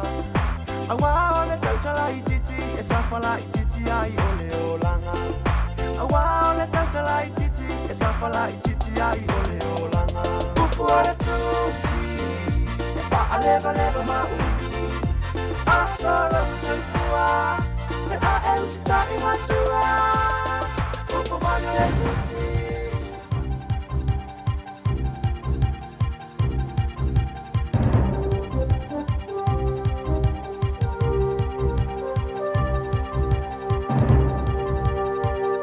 In this update, Christchurch police are appealing for witnesses after a 16-year-old boy was stabbed and killed at a Fendleton party. They were called to a large gathering of young people on Medbury Terrace last night at 10:30. Two other youngsters, aged 14 and 17, both of them boys, are in Christchurch Hospital with serious stab wounds. Police want to hear from anyone who attended the party or can help them with their inquiries. Police say there'll be photos and videos of the party, and local residents may have CCTV footage. Police say alcohol was a factor. Victorians are being urged to get tested for COVID-19. There are 21 new cases in the state. 10 people were infectious in the community. Victoria Health Minister Martin Foley says people with symptoms should get tested and encourage their family and friends to do the same. It helps our public health team, our contact tracers, all to get ahead of this. And more importantly, it reassures yourself, those you live with, and your family. There are 6 new local cases in Queensland, none in the community while infectious. There are 466 new cases of community transmission in New South Wales, with 60 people infectious in the community. 4 people have died overnight.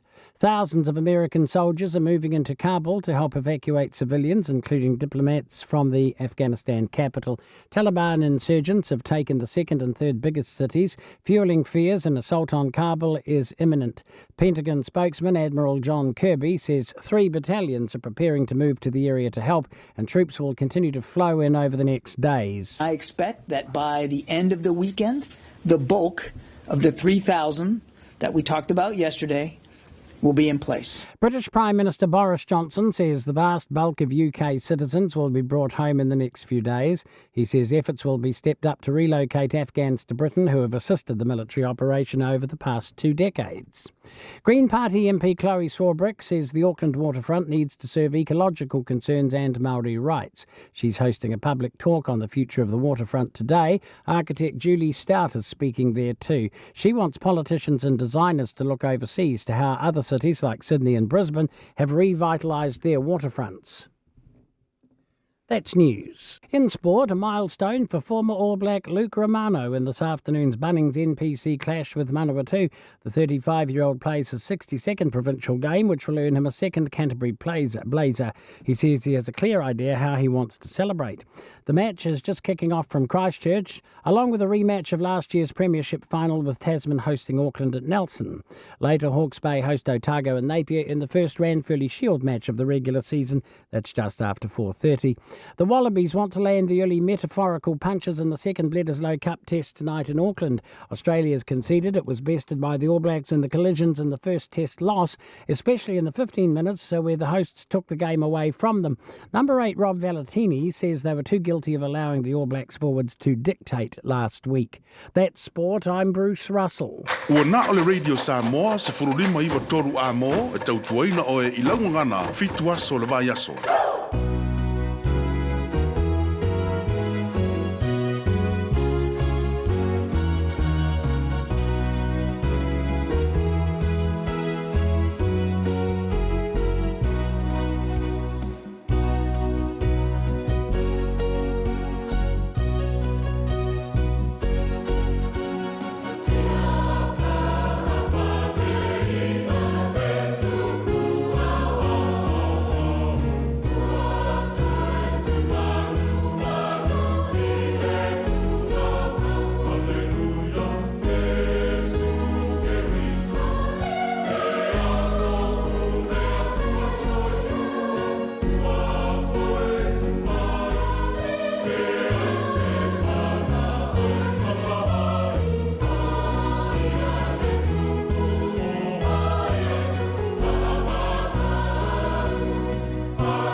Whawhiwhianga sui whiwhinoi au whiai manisi o vi inga o le tua i le nei fo I au auri o le astonai.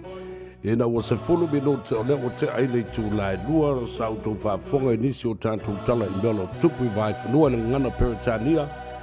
E le tūlanga lea o iai nei ia le lockdown I Meriponi, Sydney, New South Wales, ma le tele o isi ngase fau la ua tūlai mai nei. Ai I o tātou uso tua oi a fiti. Ia olo o matua I pangatia lava I lātou le taimi le nei.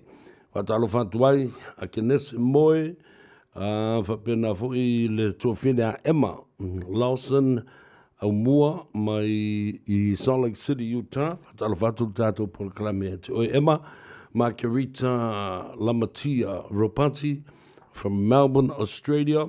Ia whapena fui a velia patu.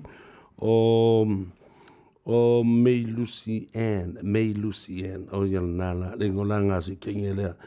A iele tangata leo lo whamanu ina lo nā suifua anti-vasa mai nā I Australia.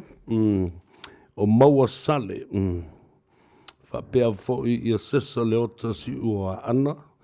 O Rhonda White, o tui whanua whesolai. So, malole suifua mnuia. O to umalo whamna tuina o to wa suifua le so whamni atu. Happy birthday to all of you who are celebrating your birthdays today. May God bless you with many more wonderful returns in your life and have the greatest birthday ever. And may the love of the Lord be yours today. And enjoy it. Enjoy your birthday. Oilea o Sivangale o Rosafuli o Kim Mills Mamaia mai in Monterey, California. Lo Kenny McCarthy Sipaya. Alola Sifumria. O salote se muntafa. Lena. E le maria o le mere. O le vaso yo na tuatu sa vidi me stasio uso I atea. Whamatala mai elo na whaano no tele. Ai awa masani e ia le mele. O te lofo ele veai o e matatu umalava. Ele ei masisi o tātou e tau se mafau I se tangata o le a o sofai. Ele fili ma whaia se mea leanga whapea. Mos whate te inga la.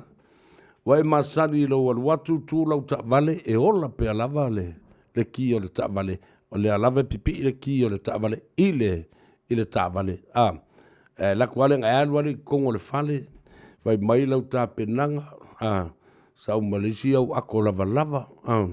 Koe ngalo ya oel mele ku uelo ku kupe koe lile ku kong koe sau aya e me folet wa sa wole ska vale wa le ai se ta vale lan mo tupu ta vale le mai tau tu lava oel istangat ala eti tonu a le ona na fiur ta vale matalo mal feito e ke oso mai wo solo maranga oiri ka vale.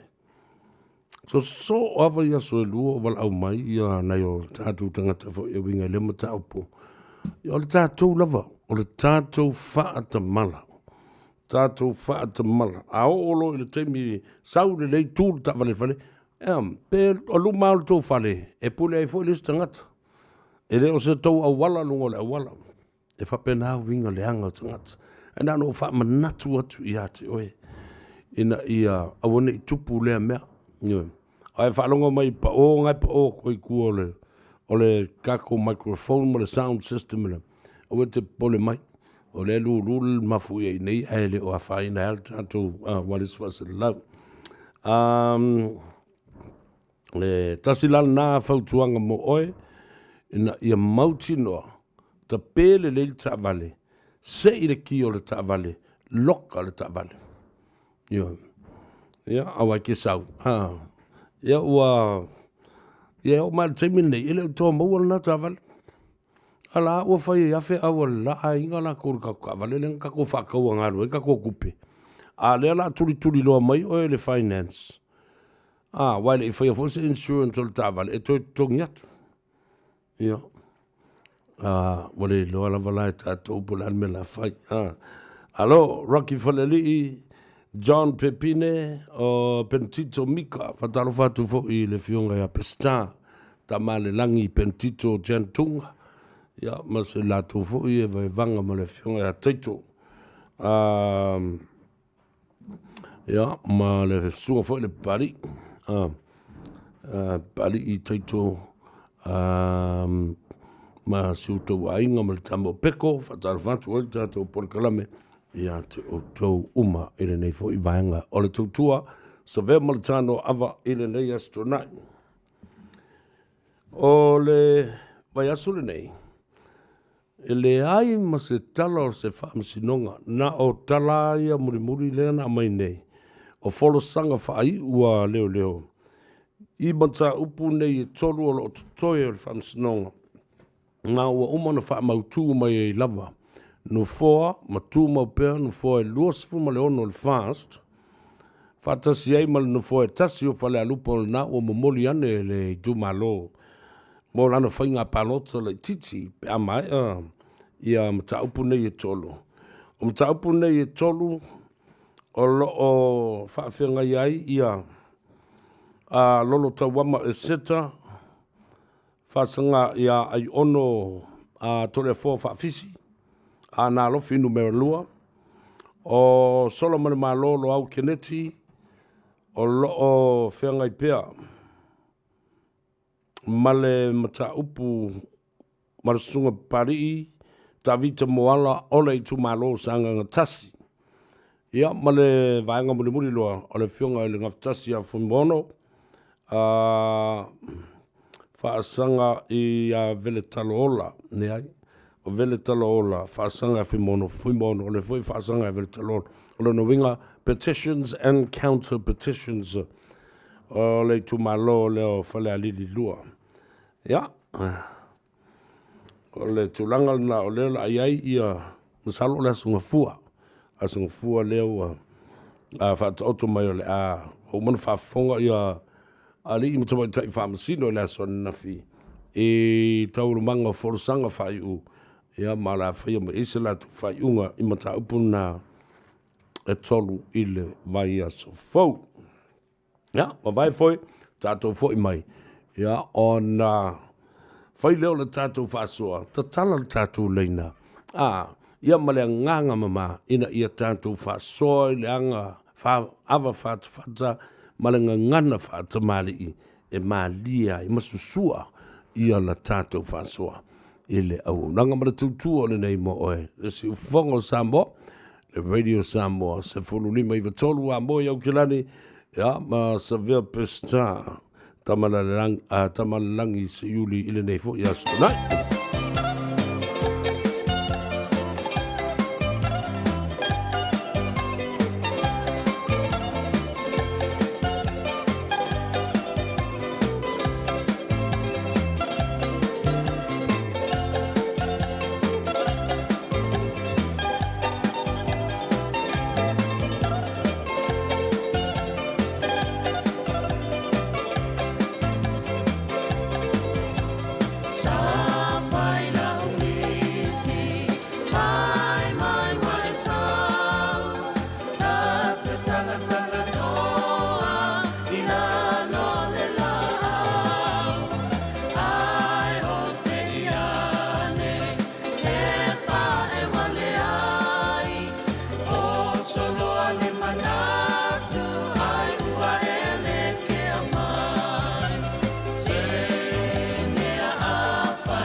Ia, talofa tino.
Radio Samoa.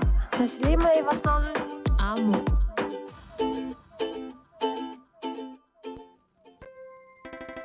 Yeah. You know, we gonna bring this going out. 2007.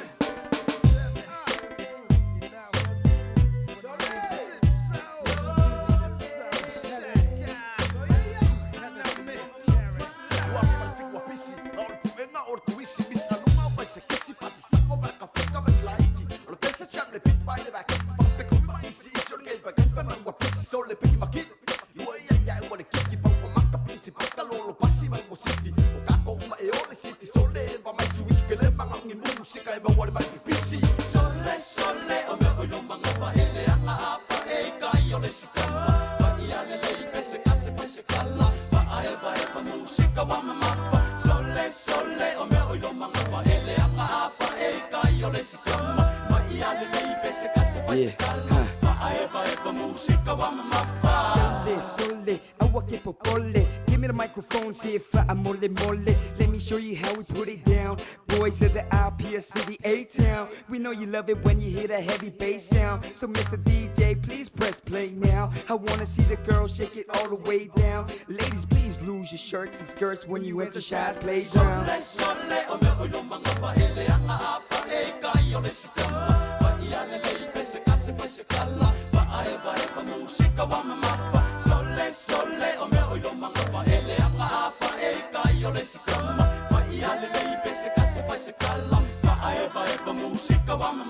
Shawty look naughty as she twerk that body. Work that mommy, now let me see you drop that mommy. Make it bounce like a roller coaster up and down. Over 6'4" on switches, sitting on 20 inches. Mommy so bootylicious like Beyonce knows. Check up on it when she bend over to touch the toes. She's so old, so stack booty nicely intact. She look back just for a sec, so I gave it a smack. She got gang. This music is heavy, you know, it's just so heavy.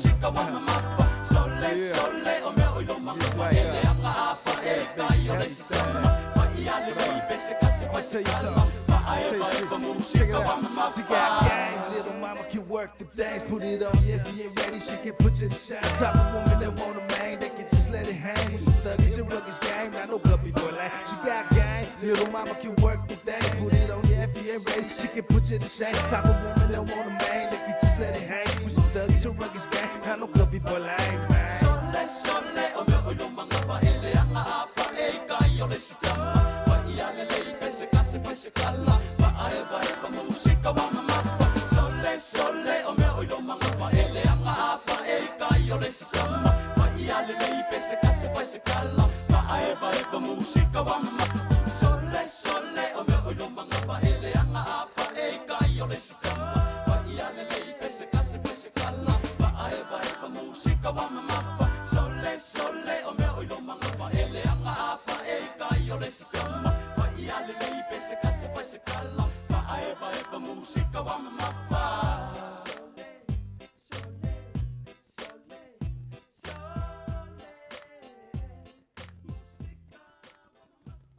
Pai ilam pa polisi o oloa ile Shine Dental. me le valu sulu iba tala e fai fo ini fo auro ile Shine Dental. talia Q cards wins quotes ma ICC quotes ile Shine Dental. fai fo tongo pitinga mo le whanau se fulu lua anga le fulu baru tausanga ile Shine Dental. so mai loa le 574 Great South Road mo le whaatala noanga pai afua ile Shine Dental. e iei ai inga whaapitoa to atusi 574 Great South Road telefoni 255 ono papa. Talo fa Samoa. Wa ule ne yo kasu tialu. Awal suia ngila wa le kio. Aeva eva mai ina se fudu lima iva kolu. Amo. Radio Samoa. Vevela a.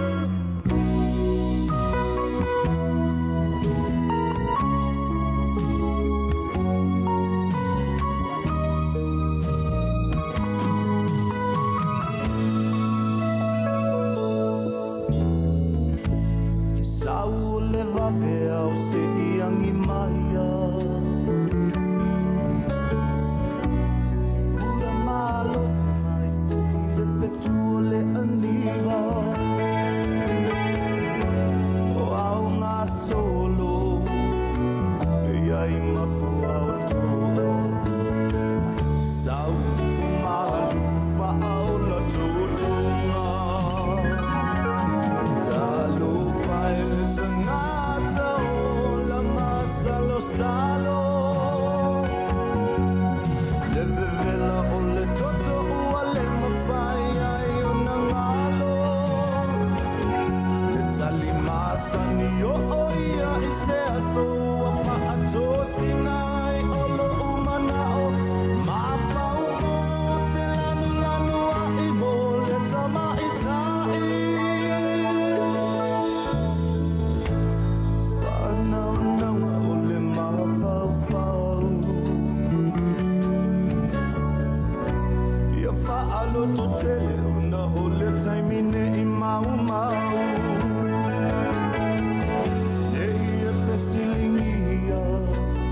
Aloha, we're the Katinas, and you're listening to Radio Samoa on 1593 AM.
Say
Le whaafianga mai le au whaipese, the best of the tropical band.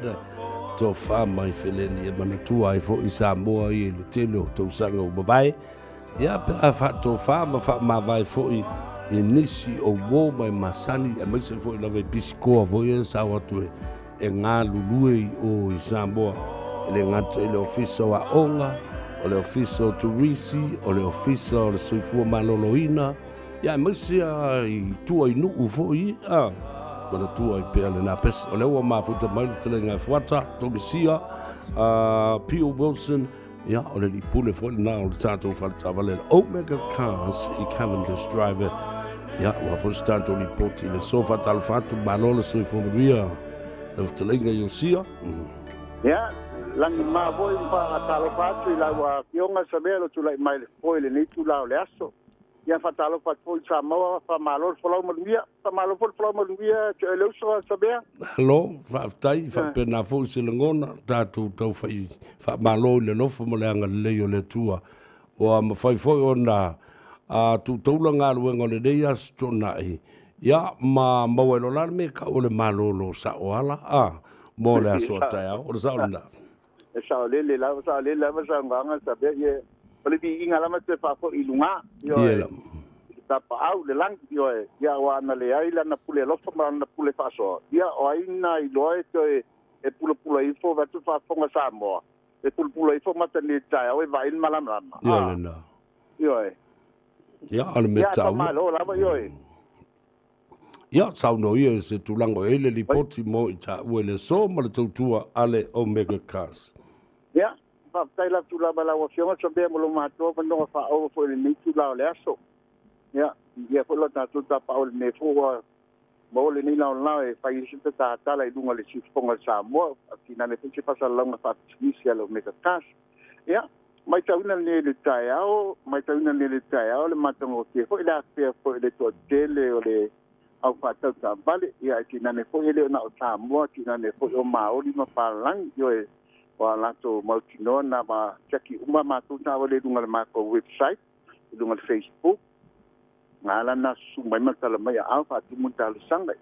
ye se tasiu nga sa mola itia e to atolu ni to sanga talu nei nei yo e wota va na fatau o le for ranger wa se school malipa malela holding ke tiba ma se school mal fitu yo e o le horen na o le tina le ainga o le for ranger o le tama le leite toni te le lei mama le swafa ana umia ana uma le ato se 5 minute pa tungu tel sanga a masu tali mai pe tel sanga a mai le con kalake sama con kalake por sa pe fui le temina makaide le fa tungu tel sanga pe ikula le apa ai o esero malta vale dua yo amato mala se lima se lauta la stelo la ao ye mal spesso tong ciele fa o neira fa o mai spesso tong cia ta fa to se piki afu e afeta la le pekle se tapcha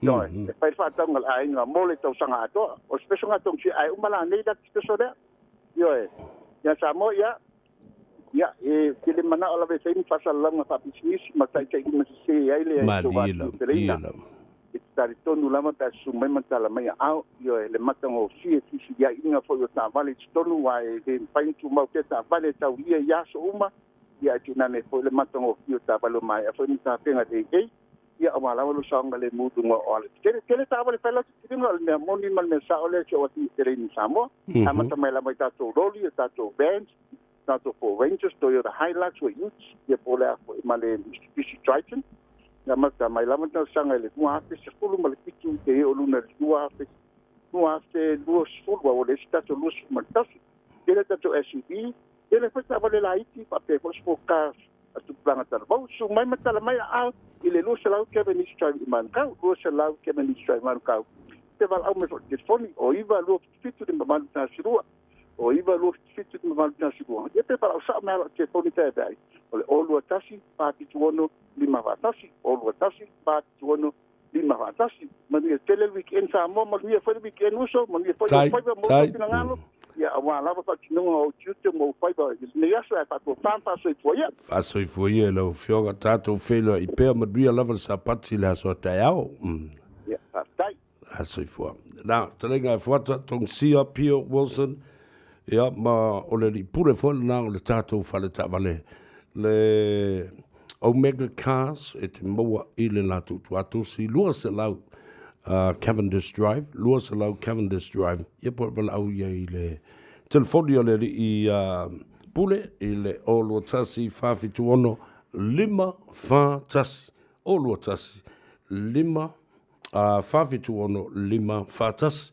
Whatalo whatu isi vaenga leo o mafuta mai I Seattle, Kent, Washington. Nisi fuelo mafuta mai te mai tai Rosalia la fonga. Ia whapefo ia le fionga ia leota te vui. Peter Strickland man whantua ia fuele langi ia po sau I malai. Ia e mese fo ile no fualo o te mai tai o Fatima o Carol ia whapefo ile tua fine ia Elisa mai Salt Lake City, Utah. Fatalo fatul tanto por kalame mfamanuia tu foi I loto was farele ina ya maso muri foi o ngaluenga ya wa o le weekend o to le aso taiao la stona ia ai sapati lo mato ya ma o lo foi ya familianga nei ma lo faanga mai le fionga ya leota tavui Peter Strickland memoria tuaio na lo faanga fa pena foi le tulanga o le wha mau puipu le tau lunga ino ngā luenga ale Asian Pacific Cultural Center I Tacoma, Seattle, Washington I le nei te usanga lua luas furu matasi mai le whaititia I le ngang whaatai ia mele ngang whaalalo I lau fionga le Palestine whaaluaina ia whaapea foi le fionga le sui Palestine o le committee ngā lulue o susunga I whaawhengainga o le whaamsino whautua o le tulafono ia ma outou uma o le pa ia mana mamalu sa ngā lulu whaatasi ina ia mati pēr le tūlanga o le tāua o le anga nuu o le ngangana Samoa o tū maanga I le whalaputonga le nei o le Asian Pacific Cultural Center I Tacoma I Seattle, Washington ia mo onga le nei le nā ia maua le tō whāma le whaututanga mau, ia matulu I pēr le soifua tautua, le soifua au auna, ma le soifua ngalue, ia au tō fionga, ia whatasi ai, ia ma susunga I whawhengainga ma sui whono uma mamalu o lau tō mawhtanga. O onga lelei nā, ia malo whaanga mai I le tamā matua whautua I le mawhtanga o le fionga leota, Tavui Peter Strickland leota.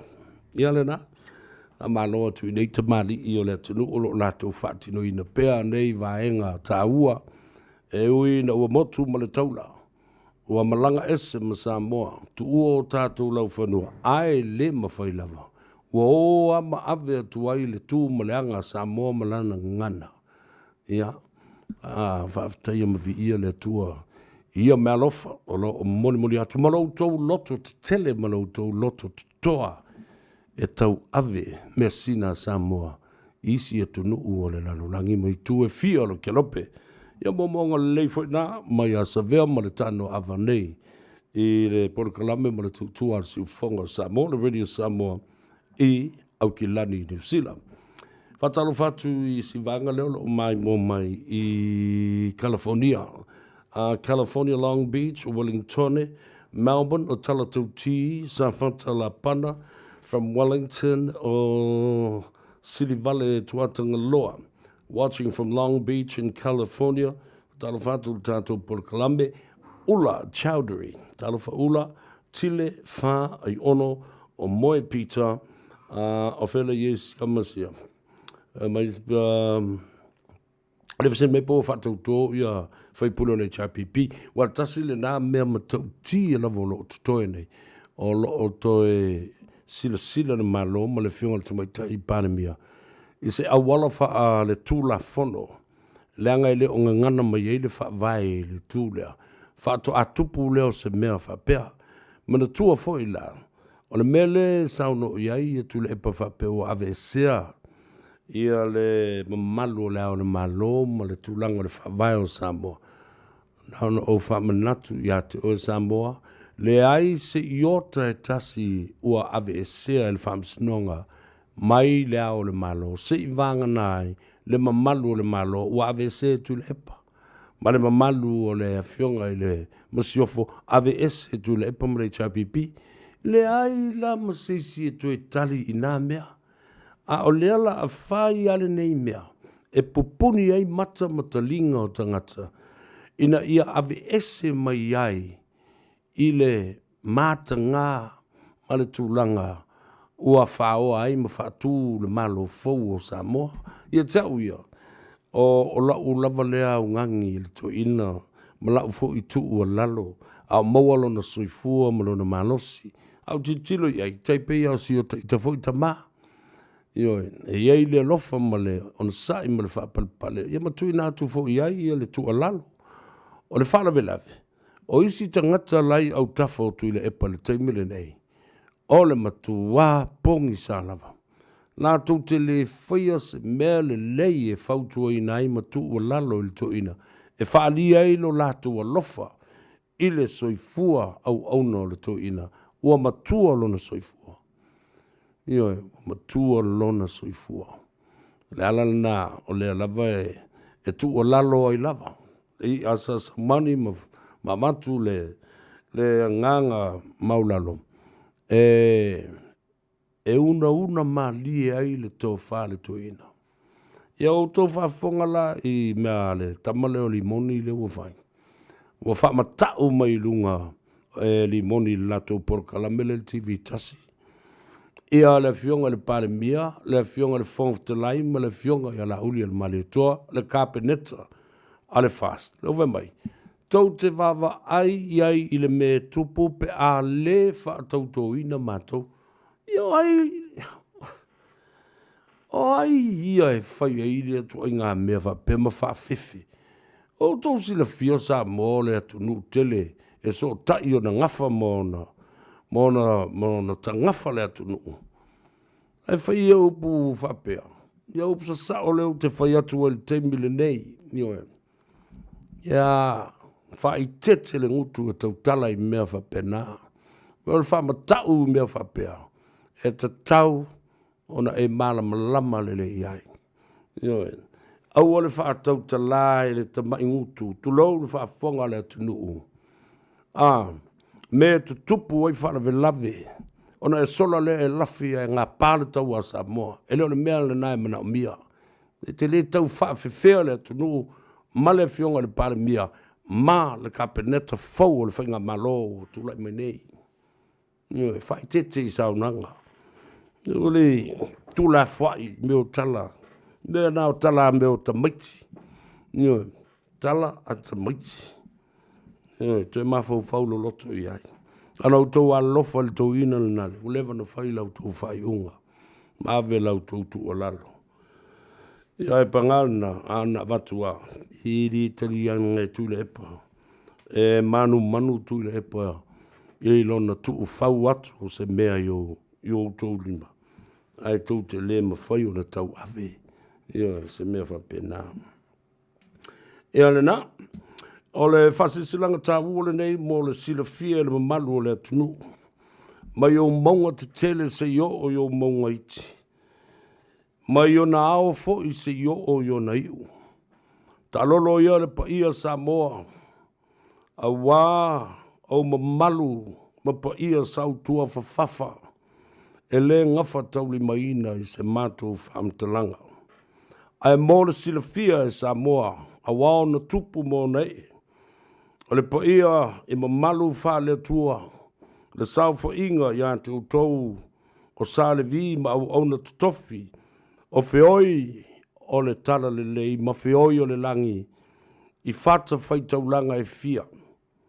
Ai te nane foi o po ia ma malu fa le malo. Malu fa le malo le nei atu nuu. Walala ma papa au ai Samoa ma avea moona a inga lona lua. A o ma malu foi fa le malo. I le fio I lau fionga le konsula. Lau fionga foi I le komsino le malo tutotasi o Samoa I le lau mua. Male ma malu o pulenga fa le malo I le tulai mai. O le whainga malo fau o le fionga le tamaitai paramia. Ia, fio me Naomi mta afa whamuina mulu le lua. Whatasi ai malana kapeneta ma le malo fau o Samoa lea ua tu nei I le tofi. Te talo foi ma wha maulalo I le wha fonga tapuai. I le poia I tama ma ainga. O ainga o nofo, o ainga o o ainga o papa, o ainga na te whaiwha o Samoa. Awa, tu mua mapule. Ia whapea fo I le li poi ai, o le vānu nofo o Samoa. Tama ma ainga matama. Le whare usonga tu mua mapule o I tu au malatau ainga le taima le va o fonti o tama le manua tele ma tu to o le whale ula. Sa ole masale o mua ma le launiu na sa lua. Whapea foi le whale o le tau aitu ma le tau tangata. Ai te nare le whale anga fulu whapea foi le la au nā mutasi. Ma le nofa maupu ia te oe tu mua le motu sa ia asaleia. Tuila ma manua. Ia, le nā, sua ma vai whanua, fo mai tulangi. O le whaasisilanga tā ua le nei. Wa e ai se tō wha ma se whaututanga. Sa ili lalo. O ai ai nisi o Samoa I tupu mona e o wharetua matausi. O e sa tāpua I le whaatuatua I le atua Samoa. O nisi fo I sa tāpua I le tautua Samoa. O nisi fo I sa tāpua I le hero pipi. Sa tu ai ia le tuile epa I le tofi. O nisi fo I sa tāpua I le SSIT. O le langona ua iai nei. Tātou whaia I le file mū. Ma ia so ta. Ma ia so ta I Samoa I ona ngafa maululunga. E fusia ai le whau o malo. Ua tū le malo. Tātou ta leo wa walaua tuai ma le nganga whaalalo. E le na o se totas. E le patino mo se vaenga whaupufai. O Samoa ua poto. O Samoa ua tū e le tas. O Samoa whengala ngale ya I ma le whalufani. O le a whaia le whono tele. I le aso tofi asau nei I le tūlao le afa o le ono I le a fiafi. I le maota o le fionga. Ia, o le fionga lea lea le tātou. Le maota lea I le pinati sa keke puaa I o tahuhu.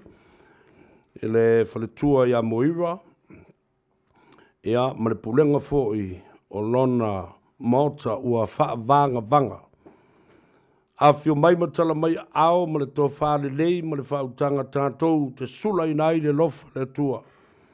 Ma tātou fono le lei ai a wāse manuia o Samoa. Na ia tātou ngālulu e whātasi, ma pulu lima whātasi. E puia. Ia saonga le mua le tātou atunu. Tātou whaalawhani ma whātino I tātou. Se ngālu wenga le lei mo I tātou lava. Ina ia manuia lo tātou atunu I Samoa. Ria I ana upawhai. Manuia tama whanau o Samoa. I atunu e fia o le lalolangi. Ai maise o New Zealand nei.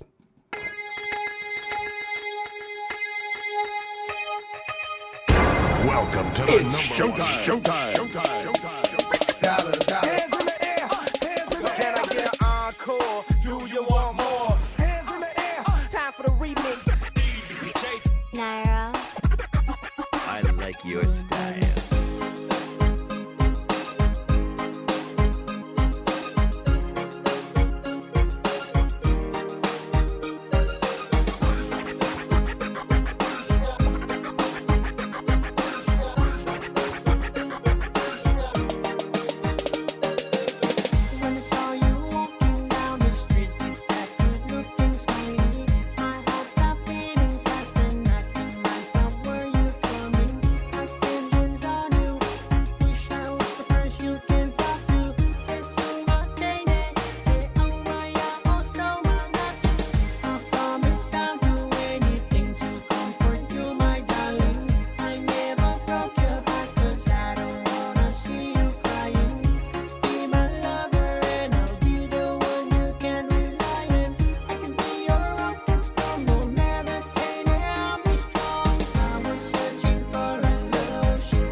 E ala na, le tautua mo o le siu fonga o Samoa, le radio Samoa, sfulu lima i matolu a mo yo kilani. Ia le tō tele lena wala au mai nei. Langa le ia vatuina ia se telefoni i lalo o le whaasisi langa le nā lea na talu nei. Whamule mole, o le manatua o le whaasisi langa le nā na umai e le komiti lea ua lea la asa ili nei lea so tofi. O le a fono ai. E leto e wala u e seina ma tu e se sea ni HRPP manifesto o Samoa antoa leo o poto. I le astofi, i le maunta o le tamaitai o le pisinisi ma le company fo ina na mo ira skeke puaa, pinati skeke puaa i o tahuhu, wala au telefoni o lua tasi, lua iwa faa, fitu iwa, lua fitu, o lua tasi, lua iwa faa, fitu iwa, lua fitu, o le telefoni le na e te wala au iei pe fia malmala matili, nango leo to tele le wala au mai. Ai le ia vatua sa telefoni, ia na wha manino le ma wha mamlama ia te oe polea le aunga tonu o le wha moe lea. Nana o wha pupu atu le aunga tonu ma le wha moe, tātou te le toi tāwa vai e sia ai, ia ni tangata sa tāpua i lea, whainga malo, ma lea vaenga whauwhai, ma lea vaenga whauwhai. O tātou, o le afusia ia le whau o malo, ma le ainga tasi o Samoa, ua tū le malo Samoa, tātou ngā lulue, ma ia, manuia upu whai o Samoa maona tama whanau mua ta au. O lea o tātou o te tala tātou reina. Ioi, peo no whai atu. O lea so, sau mo lau whina ngalo, le tō whāne lei ma le whau tō tangata mai. Sā le palau vale, tātou tala noa whiwhi o le ainga. O lea o tū le malo. O lea o tō tele isi tangata, o mai mwhai mai e te au Savea. Tātou whaia i ese au wale whawhile muai. Tu ai pela tau i Samoa, e tātou no nofo ma whau se awala ina ia while mō Samoa i New Zealand mau ki lani. Neo whātou whai ngōwhia na whai, ma alo luai whono le nao le la atalo le astofi tātou te whailu ai. Whaitasi mai le sunga le whilofi manuo, whaatai i le whautanga, ia, ma le sunga fo ua mwhai e o na tāwhiso. Tai mālo se fo manuia, e lau sunga le whilofi. Mālo lava, mālo fo i whātotoa. Whawhekai kele lava e o whionga pesika ma oi ku kaurangi fo ima.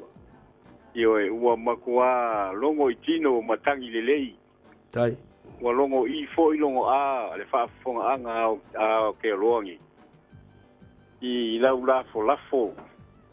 Ia malau fau kua. Ia e maise fo. O lau kua lalo a walga ko whainga maloma. Mga kua o lewa kau lau o lau wha moe pesika sa e. Pese mai ai, malongo mai no kako wakungu. Sa e lava fo isi sa whakua ma pe ia ai kui. Diela. Pe o leu. Ia leu o i o onga o le kako wha moe. Leu kula i me kako whainga malo. Ia e ui lava o ngā o lea lava e kako ke... Whalongo aku i Samoa mo mea o loko kupu mai pēr kako aku ngu anga whainga malo i whainga whai e lua. Ia au ki karikongua.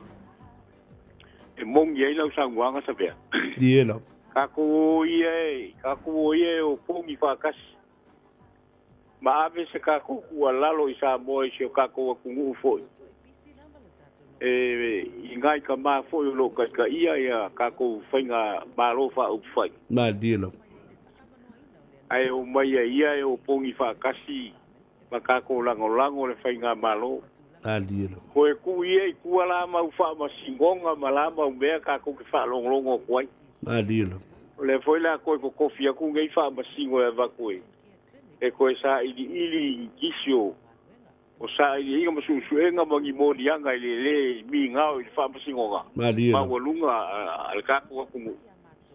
E mga kua usa vea e ai longa i maua se te aro whanginga o kako wakungu ia. Maria. Pea wha peo la wha kau ngu umangei mea.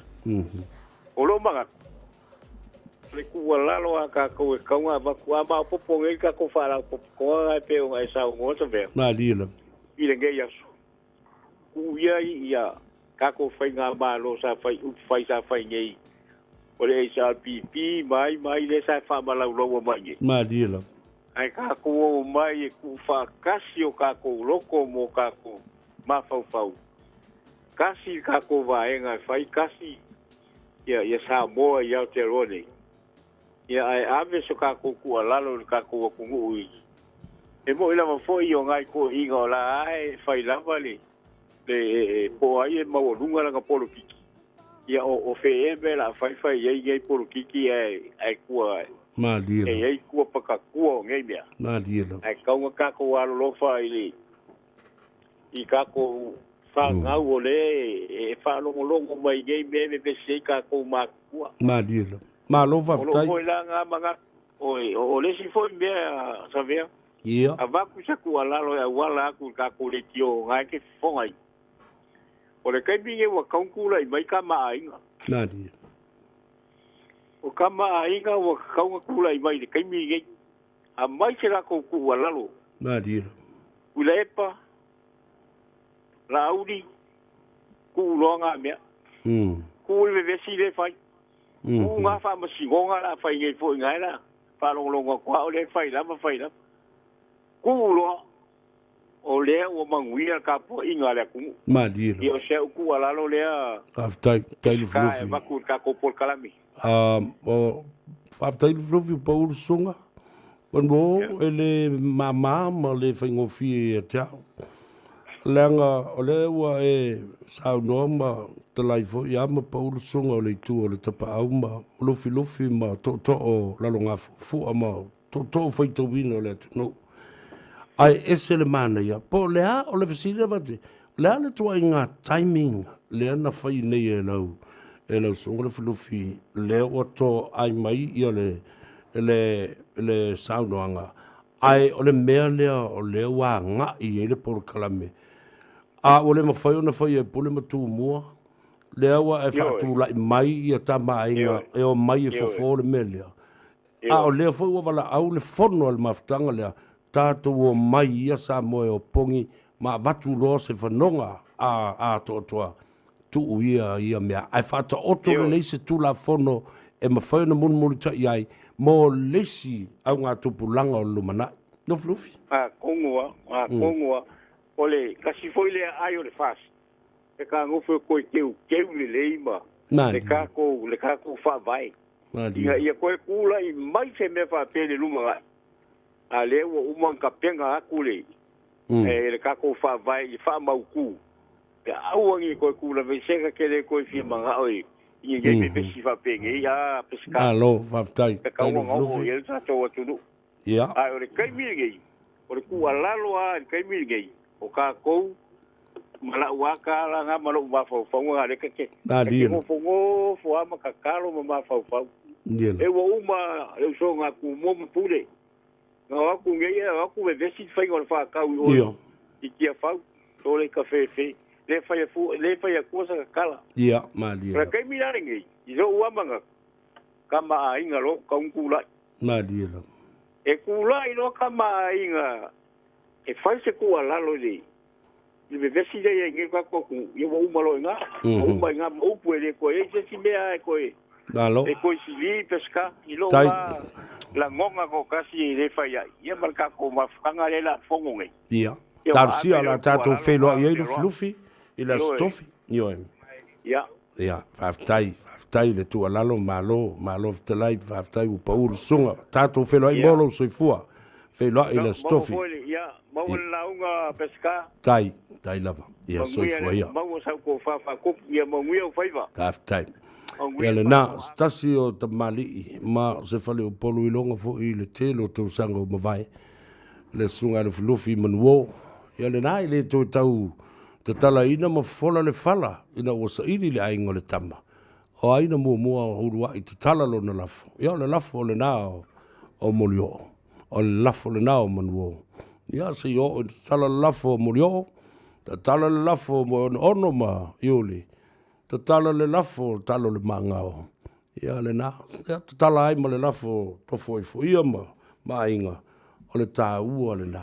Ai whea e toi na fo i ai. Na toi fo i mai whale toi te tala le lafo whautungia. Whautungia. Toi te tala mai a mata i lufi tasi lau laa. e tau I sa lua fata, ai toi whai umai I sa lua fata. Ia le nā, tā ua tere o me tutupo le atunu, lea la, mana ia tele le tu o lalo na mai. A mai ta mai. Toi tu lai mai ta mai. A ia whaata oto le lei se vaenga le tu la fono, mana tua fo yo lo o le o ngana mai le tu la fono, wha vai, pe wha whiwheo na toi wha tautō, ia whaipule ia sfulman fitu o lo toi nei o le HIPP. Ai o lo o iai le marosi anga, I le tu la fono ma le wha amsinonga, I lalo le tu la fono wha vai, e ma whai ai o na wha tino le wha amsinonga le mea le nā. O le pule la o lo ta oto le teimile nei, ua pule le fonga fitalai. O lea ua umana tō fia, ma wha pa iei ma wha ma maluina le fonga fitalai. O le malelenga le na whaia le fionga le au le malo. O le malelenga le nā na wha tua I ai le talo sanga o apili. Le na whaia le aso luasfulu, ai te tau o na usu le fono le aso luasfulu ma le wha. O le tali tonunga o le wha vai o lo iai, ma le wha li wina o le unga o le wha msnonga, le ana whaia nei le aso lusu, la aso valu apelila. O lo au mai ai, e tasi lava le malelenga. E le toe lua pe tolu le malelenga le mali atoa. O le malelenga le tama ainga. Po ole ao le nao le malo. Mea lana nao le misi le whaitonga. Lua, e le itali tonu. Ia o tātou au ngā ta māsa iai le whaavaina o le whono whaavae male Constitution male whaavae leo Samoa. O le a iai se tai au whapenei e musu ai se au se malo e whaisana tō whinga ma whaatino lana tiute ina ia whaatautō loa tangata e tō lua sifurma le ono o leo ua au mai o lo ua maua ai le whainu mera e whau ai le malo.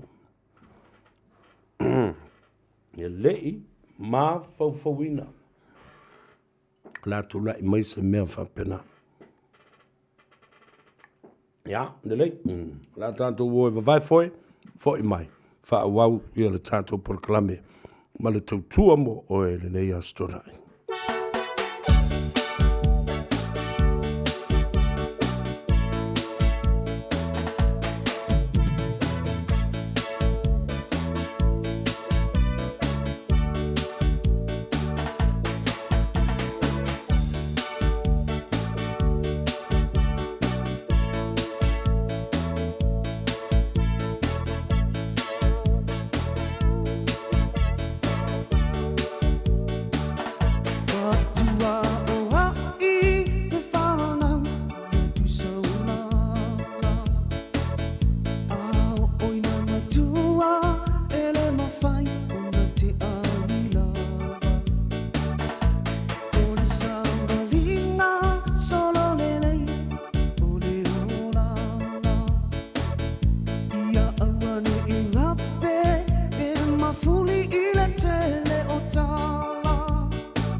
lian makalenga kita bolle palale la lian kita bola alle ka bukit pale lian makalenga makalenga alle ka bukit pale lian makalenga kita bolle palale la lian kita bola alle ka bukit pale lian makalenga makalenga makalenga kita llama kita iko kita la ena kita le musato se kita no to amigo makalenga kita llama kita iko kita la ena kita le musato se kita no to amigo alle ka bukit pale lian makalenga kita bolle palale la lian kita bola alle ka bukit pale lian makalenga makalenga alle ka bukit pale lian makalenga kita bolle palale la lian kita bola alle ka bukit pale lian makalenga makalenga makalenga kita no kita kita depo kita iya kita le mayo kita to yule makalenga kita no kita llama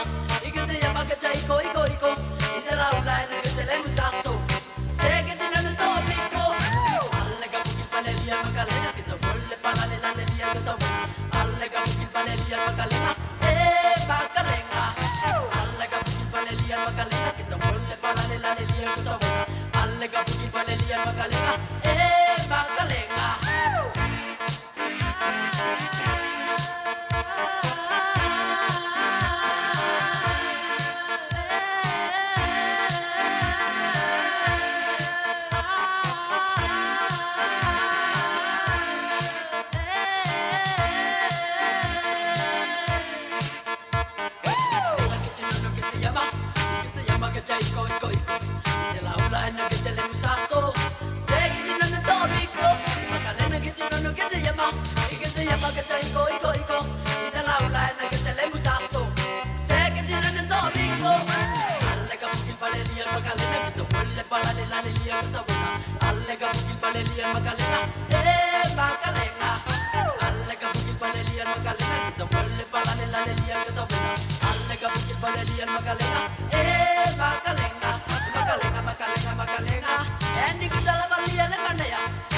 makalenga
Le nā le whawhiwhianga sui whiwhiloi o le ngā ruenga fo I tāwalunga I ai le nei aso tailono o I pule e na ua luas fulma le 5 minute o leo o te ai nei e le tu la e tolu whatalo whatu I le tina ia a tuputala tu manu vau ia ma le tamaita I o Doreen ia whapea fo ia le tina ia Ruta Sua Ava mai I nai Waipahu I Hawaii a lola soi fo manuia aftai le tu o le na o tonu wantu au tau pusa vai ma le saunga le mu le lei o le vai o le ola ia le nganga nai aftai le tu o le pui pui na tu le na vai ia se yo o le lei atu yo tau au ia matau mawhai ma mawai le malos o le totelo I la tau le vala au mai po ai e talo a o ai e fia iai le fono na vatu o le fono nai le asotofi le afoleono le fiafi I le pinatis keke pua ai o tahu na usi le fia umane mea lo ele keke pua numero tasi le na o nai le afoleono so se tasi lava e le na o oio se HIPP o le sui le HIPP po o le fast o la tu le fast na tu te fia iai fo le na maftanga tō tele nisi o leo lātou whaeloa mai. Ia, o le nganga moni, tātou ngā lulu e whatasi. Awane i toi wha i tu au, tātou whaia se mea e nofo file mu ai le atunuu mō tātou ainga. Male whainga malo fau. Ia male i tū fo i o lo oanga ia le malo. Ai mōle te minei. Tātou āmata mea i se tūlanga e mawhai ai. Awa, o lau tala le la whatu nei, tātou te le toi sa ili tupe. Tātou te le toi sa ili tupe e whai ei nisi ame o mea ia. O mea patino mō i tātou ina ia tātou whealofani. Iai whai maisi ma tā upu te tele o le alo tea i le pōlea. O mantua o leo watua le malo. E le toi sa ili tupe e toi whai sisi mea o le malo ua pule i tupe. Ioi, o iai ia le lātou whaatataunga, ia mo le lātou whaatautainga i le paketi, ma tupe maua le atunuu e whaatino ai mea uma o le lātou navatau. Ia, o le talatu le nā, ia maurunga le tātou atunuu, le ai, e te sau lava oe o le Samoa moni, e le oe o stangata, e na o le fast, e le na o stangata o le HRPP, e le na o le tautua Samoa, o le ainga ato leo Samoa ua fusia i le fau e manosi ioi ia tasi le si vaenga ta ua le pe ono watu le vai aso na se ima vatu nei o i foi o le ata oto ai se ngā luenga e fōringa e whaingata e le whaingata ua tele whainga malo fast fulu tausanga o whatino na o le oti o lo tātou ngā o mea ngau i le tātou whawa lele o le polinsia se o ma le Samoa Airways. O tafa fo le whina ngalo i nisi o ta mali i longa o le atunuu. Tātou o mai e wa aipe mwhai o na tongi si tātou ma whaatau e Samoa, lana lava wa lele mo Samoa. Ta ngata lau tele o Samoa. Each and every individual Samoan who has the heart to invest, to make a little investment, your name will be engraved in those contracts and those early negotiations. O swafa umole tunu pe lima tala pe fia tala e iai umalau investment malo swafa ile fata wina male fuafuanga o le fatau e tangata nuu umau Samoa lana lava valele pe whaia foi whapaanga male malo po ai nisi atu nuu manisi company ai iai le sea mai ai le sao whanga o sui whono uma o Samoa matangata. Ele nao inei la whatina mena Hawaii, Australia, New Zealand atoa, le lalolangi atoa, Amerika, o wheo lala ma papa o i Samoa. O lo o lātou fia tongi se maa. O le aiai mā tātou lo ia, ata mamai me o pisinisima, whi whātawa inga, whapena fōi whiutanga inga. International negotiations, e mawhai e ona whaamautuina mea uma, i le whaamaoni, mai le aso mua, ma le sene mua se ia o ina ua moa le fia se lau miliona, whaatau tato valele. Ioi, o le langona le nā, o le ua watu. Ma le fia se lau, ma se lau i la tau, ua whasota i mai i te au. Mai Savea, mātou te lei loa po whena sa waila u fuafuanga le nā. Awa mātou tala noa nei, ta whewhe e le mau anunga o le nātou whaala inga o whatino. Ina ia tātou tali e tuai mana onga o le tātou tanu, o lewa na tātou polonga i nei mea. E le vai teimi mua fo o iei le polensia, oina nauai, oina ngauai, ngauai ati iai lātou, sa iei le pūlenga o le company, sa lātou le mawhai o na whaia ni tonu mau tutu, oia si ia oi whaasavali, oia te fua le valele a oia tongi, oia ai tā lafu i le polensia, oai malanga te tele e ave, ai le te tongia. Le nā, na i ua na matua i ngau, a latu ai e sel me tau le ngau a ano, o le ngau i iwi, o le ngau tū, ma le ngau mole. I le nā, o le nganga le nā, o le soso atu. Tātou whaila po lalto i nā tonu e whai i mea ia. O ta tonu foi, a tātou peo se whaate te inga, fia whaia se whale aonga o le tātou nu, fia whaia se hōla le tātou. Ai, e le ma whaia na tātou whaia. A ua mai tama whanau o le nu, ulava la tau e mai wale lei, walava lea. Awa o lo utali tonunga lena. E tasi asa I tu malo e tutu whatasi, ma wala au ona tama whanau. Whai mai, la whatau le tātou I tu malo, le whare vai maunga, le wa lele mo Samoa. Ia oise whainga malo, o le a le a apo ina le nā langona. Oise whainga malo a latu le apo ina le nā. Fina ngalo ma le nā tō whale lei. Ia, ta tala le tātou leida. Fina ngalo lau tele o le atunu. Ia, tātou tele noa ma whaasoa le nganga fifia.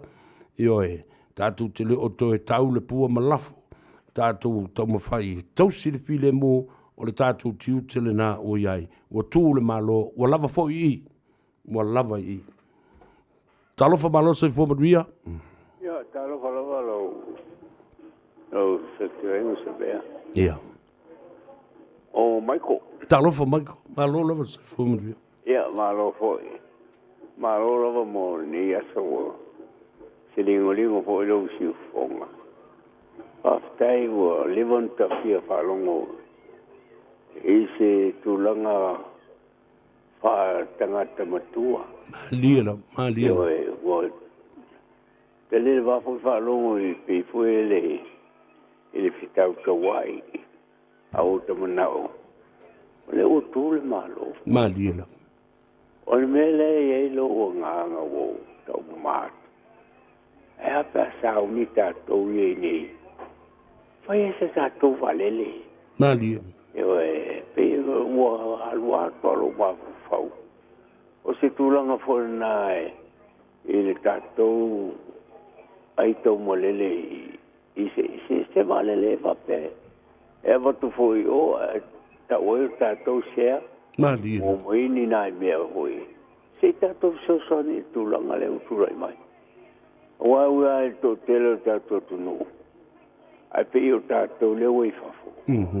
Tātou ai malo le mena o le watu o mai o watu o mai. A lai whai ngofi. Ia, ai me se temine I o le whabai ia. Ia temina tu e ta wei fo ia o le ave au tūpera. O se valelo tātou le e fafo. Ai ta wei alisi o tātou o tunu. Le nā tonu. Io e, whai se la tau fufuanga. Ia pe whalava tu tātou. Ai e whamaote te māte le leme whamau. O sau le vātou I Niusi I Australia. O kau tau mai e ai. E māte tiva tātou. Ia, whawhetai tere lau se reo. Tai lava Michael, atua pa ia mau tau langi. Ia e peo le nganga, na e wal me mali ai. O le tusa pe le o whelwa, I le vale le teimene nei. O le tū lai tū ai. E tū ai lunga le tupe. Ia. E te tongi. Ia. Ai whawhetai tere lava, ia manuia le sapati tai au Michael. Ta pena po se reo. Talofa malo se fo mria. Alor so fu e lau kalenga Savea po lau fionga. Ia, talofa lava le suafa. Afkai o le au. Talofa le au, sau no ia. Ia, fia fonga fa pifo I ko inga wa. Mua kui malai o la ko finga ngalo. Di. Ia kia wa ia moli lau fa afkai ma lau fa malo I se ko fa wa e lau fionga Savea. Ia wa e. Kari kong, ia ka ke pisa inge me hape nge e ongo a fu e reise mea. E wha whikai I kusa o whau kuanga fo I maki mainga. O ke au rei ia whau kuanga al ko inga lo mangbole a makanga mainga o kako polkalame. Mali. Sira fo. Sa kangi e kuira e pa aku ku muampure I o len kako wa e se me o siringa makanga ka ke de fika ukara ye. Mali. Ingi wha kau wha pengi inga whai. Mali. Ia. Ai o ke au I le wha upunga le hape ka pa se finga ngalo ainga. Kama ainga. Ai le la wa le swa formali koa. La le kupua kam sese. Ya. Mala kama ainga la lo kula imengi. E winga le o lo ngo foia le swa fam ka afa. Ala ko nga faisa la ko ku la lo ile. Il ko inga ma ngi ma me fa sa sili fa pengi so fa pengi. Yel. Ala kulanga so ka ko valele. Savea mo kwa se lau pasenge lau long ingol mga. Tai. Yo. Kwa se lau pasenge lau long ingol mga ku suka ko wale de fa kingo ele me ngole. wa nga on ka ko ala langa foi mai Samoa ya ma Samoa lo ku Samoa lo ai fai la se me fa kingo na lilo ya va stai e pe yo ko uru mai o fe ko le langi pe ka ko au fa ka si se me na le lo sala laule lo langi a ko alo makamba fa nga ole ku ele fa ngale ko ngi ma ku sa fa ma lilo mai va tu le sa no nga le au ole va ya so i fu ma ya manguia va stai le le au ole aso na nafi e matauti ole to tele o tangata na vala au mai ai o fusu e tua ia nisi o tama whanau le tunu e tala noa mai tangata ole matua palangi lava o nanu ole mafau ole tulanga ole tulafono au su e tua o nisi nei o tama whanau le tunu ua leva na ngalu lue i fafo na ngā lulua le Qantas, ngā lulua le New Zealand, sa ngā lulua i Samoa le Polynesia, sa ngā lulua i le Airways, al Samoa Airways, ua mai fafu. O isi na ngā lulua i atunu i mamau e pei o Thailand, o Thai Airways, Singapore, America, ioi. A o wana nofo tama whanau le atunu, whanonga mali porkalame, o pese, la ele mea ua le whai elo e Samoa ma mana tama whanau mo na ainga o na tangata anu o na sao ai whaatau se waalele ale atunu whaatau e tangata Samoa tama whanau o Samoa ia tofu tangata pe lima ta lalo na sao malo na sea a o Samoa e fia se lau afe le lalo langi a leo wa tali mai tama whanau ia Samoa wa leva na ngā lue whai mai le tala alisi uso a nafi o tangata e matua maululunga o na whailonga. Ai o mai isi awari. Mai Savea. O leva na mātou no nofo ma whaatalitali. Pe ieni tangata totoa e o mai e whaaleo le mea lea. Pe ma whai o na tātou tu ua whaatasi Samoa. Re ngata i nei, iei nisi la tau te whaia le nā ngā ruenga i Australia. Ia iai o tātou lo ia ia whaia le tautonga le wha maoni. Ioe. Whai foi ona whaia seisi awala e whai ona whai whiutanga inga o tala noanga whao malo o investors maisi company whaatasi ai malo tātou lava malo. Ioi, whaatasi ai malo tātou lava malo. O le mela leo te whaaftai nei le whionga te mai taipana mia malana kāpeneta whapea fōi le whionga le minsta ia olo o waalele savili ma waa o le atunu ma ngā luenga te tele. Tā uwha i lau tala le vai aso na te nei. I le mātou tala noanga whaasamsama noa i la stona ia o le whia le whono o le kāpeneta ma le a whionga ia olo o le minsta le o waalele. Sa o awatu le tu o lalo. I lau whionga le minsta. Ia lo whangia ia tāo whima mauali umaya mo le temi nei. Awa lava nei pasia le whiutanga ina lea na whea nei e lau tafi ma le malo a le ua se atu e angai le malo atu lepa. Au tele i whai atu se meleanga. A o lau tala noa ia toe tilo ma au talu uma i lunga vaenga ese o le deal lea na whai nei ma Netherlands i le valele lea ua o mai nei lea lau tūtua e lei whaalwai, au lai tua i lunga o tupe, au au le ato tongi lava le pili i aso uma e tua i pēle na waalele e le minoi. O le tala le whionga i le minsta. Lea na sau noa ma i le whionga le te mai tei palemia le aso nafi, ma le aso tofi le lato whaatali noanga. E le vave. Iwe. E le vave se lato whai unga. E whaatino e winga marakona kalate na mai ele waalele. Lea na laitu nei Brisbane le taimile nei. Awa e isi tu tino e te tauna silasila iai. The Aviation Authority Australia, the Aviation Authority New Zealand nei, the Aviation Authority o pulenga wha waalele i Samoa lava ia.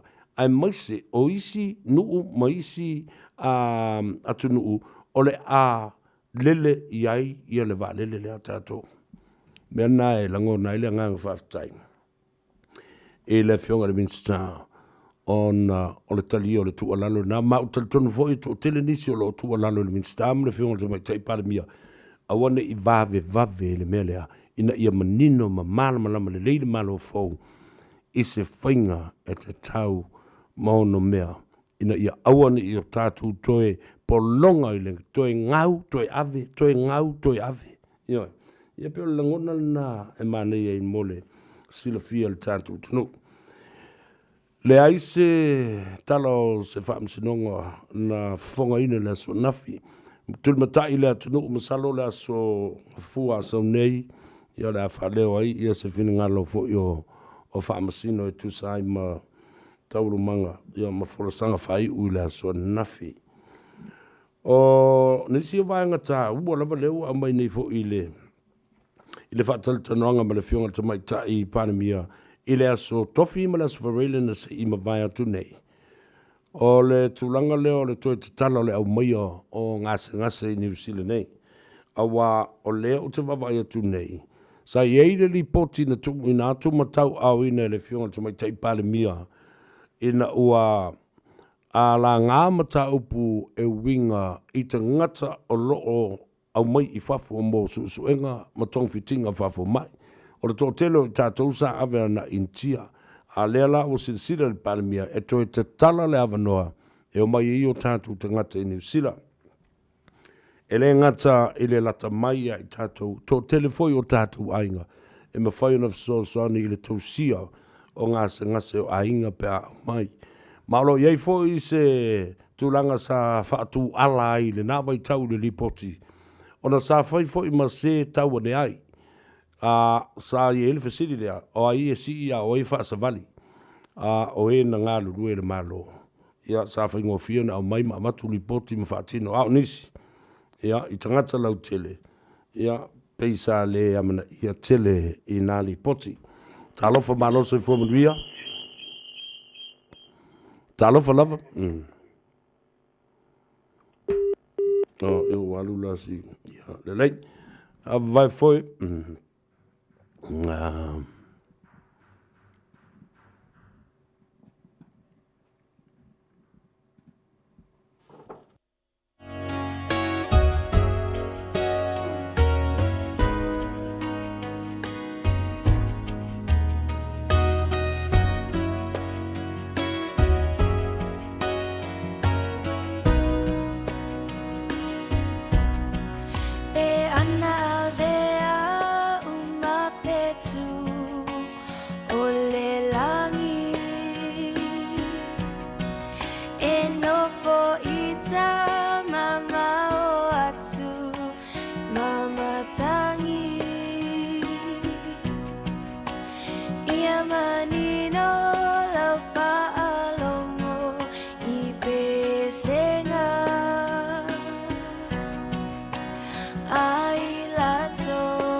Pe anama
Sole tama fafane nei lo langa awa o mea umalavana e te rulu e te toi sele sele ina lava au na e matua e le moso to alua le saufana wi lo langa ua o ina e mai ua i ina e o ki ua ulangi ya o e tangata tu ulauka tu ulauka tu ulauka tu ulauka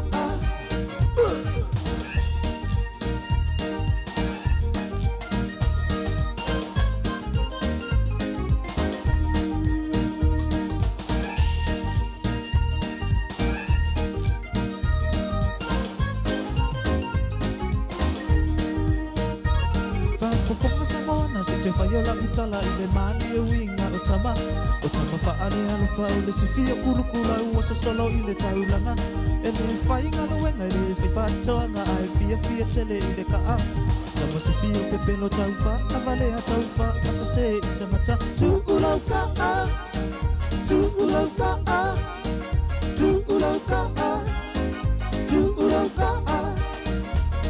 o tau tupulanga whaimatou masani fia tele tia pasi e ni basi se ai whaatumu vale ai fua matotonu o le pasi a watu o tangata o le ni foanga ai no fofia tama le anga ale o le na whaatu tu solo vai no foa e no fo tangata tu ulauka tu ulauka tu ulauka tu ulauka se tamatala no whaanga lo te mi se manu o mawalo malo si tu ulauka ino si ai o e toe mawe ai fo ina e oki o lau fe e ma e pamu ale o ringa pe ave o e ya se fo pau e papatu o mata ua fasi tangata mata e ilo lui ni fangu tu ulauka tu ulauka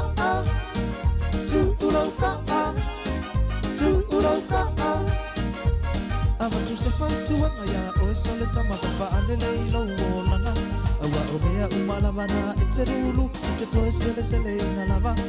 Au na e matua ele, mouso to alu ele, sau whana wira ua o langa. Ua o oina e mai ua i wina e oki ua ulangi a oe e tangata. Tu urau ka a, tu urau ka a, tu urau ka a, tu urau ka a.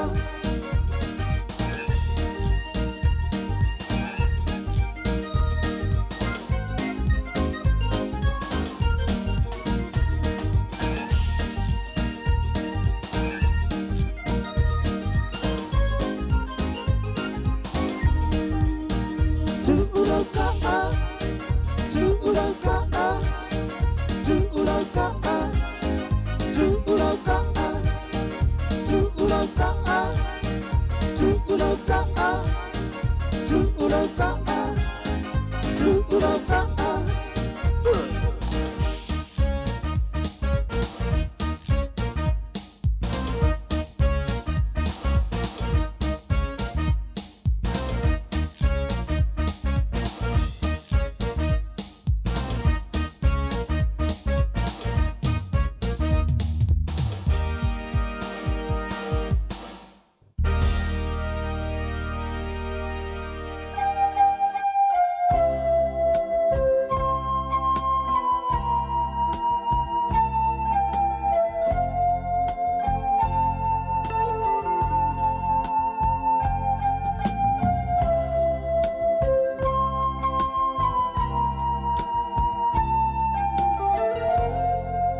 fianga la masiu fonga bata ngofie o le au so tolu o le Mika Sisters o toi fa manatu mai te au ia si o la tu tama ia fetu lima Mika e le telo tau sango ma vai o la iti le whanau le nei ia ta mai taima le mata ngofie fo i o la tu leo ai wa alu ia suanga le vatele ma le tupu wa e foi mana tua le tōtele lava whanau whaiwhi au e ola lava i tonu le kalesia e ola foi le sio manga o ainga ai la tabai nei as por klame sa whai e lunga le TV tas sa au wawa ai e mata e se tūlanga silio na whainga tā foi wha i o whawhengainga mō lātou whale tua mō lātou ainga ai o le vāma le kalesia o le mawhai foi le whawhengainga na tāu fiofi i a uinga o a mionga o tū maanga lātou whanau saona i tonu le kalesia maola mai lalo o le whawai o le ia o le winga lala o whamtalanga e le o ni a ngelu uma whanau o whaiwhia e iai foi le taimi o le a motu wele pā a eo i whafo eo i whafo ia ma lātou whaia ia lātou whai unga o le mele le iai o uma o na tā mau ia i lātou ia le fōwhanga ma le papa whawai o le tala autū o le tangata ia malona soifua po whea lava lae te alu e po lea teri i le whaiwhi au po lea whawhina o le whaiwhi au e te loa lava le mea na amata tua ilo soifua ma e toi fo i mai i le wingana na tala na o mai tausanga ma le telo tausanga sa o mafutai i tenei tinei ono le matango fio lato musika na whapea tangata ai ana o le lotu o le apepese ai ma vi i ai le atua i vi inga ma pespesenga o tenei tinei taipea o tua whawhine ioe na o mai lava le vai teimi na mātou o umai a mātou pepese i wharekalapu ma whawhiwhianga whawhale mausau. Ia, lena, o umarona pese mo le ri, e no pese mo le whawhiwhianga le lalulangi. Ia, uma whaale o le nawa i tau. E toi fo i uma mai a i le rotu. E toi fo i uma mai le rotu wa o ina i le whaavae fo lele e a fuafua i leo langa whaatama i titi, whaateine i titi, whaatama talavou, whaateine talavou. Po whea lai te anga ia. Ia raua o umana pepese mole, i o rofo i pepese mole au o nganga. Ia umai fōlea, wa e loa lava e le aunga. Ia toi fo i mai, toi pepese mole li. Tā ua i o nāme sa whaasolo i o mawhauwhaunga. Ma utilo i tāleni ese ale o tupulanga tela vau whapena fo i o na lui tau ina ai i o lātou fo i o langa ia meise lava i lātou e na whanau mai i lalo le whengainga o lātou matua ia o ni tai tutoa o le tala le lei i whata whaitau langa e fia ia na awa la o le winga la fo i la o le whamtaranga au kou ki o fui kou o whamasingo fua whanga ua ngai whaiwhi au.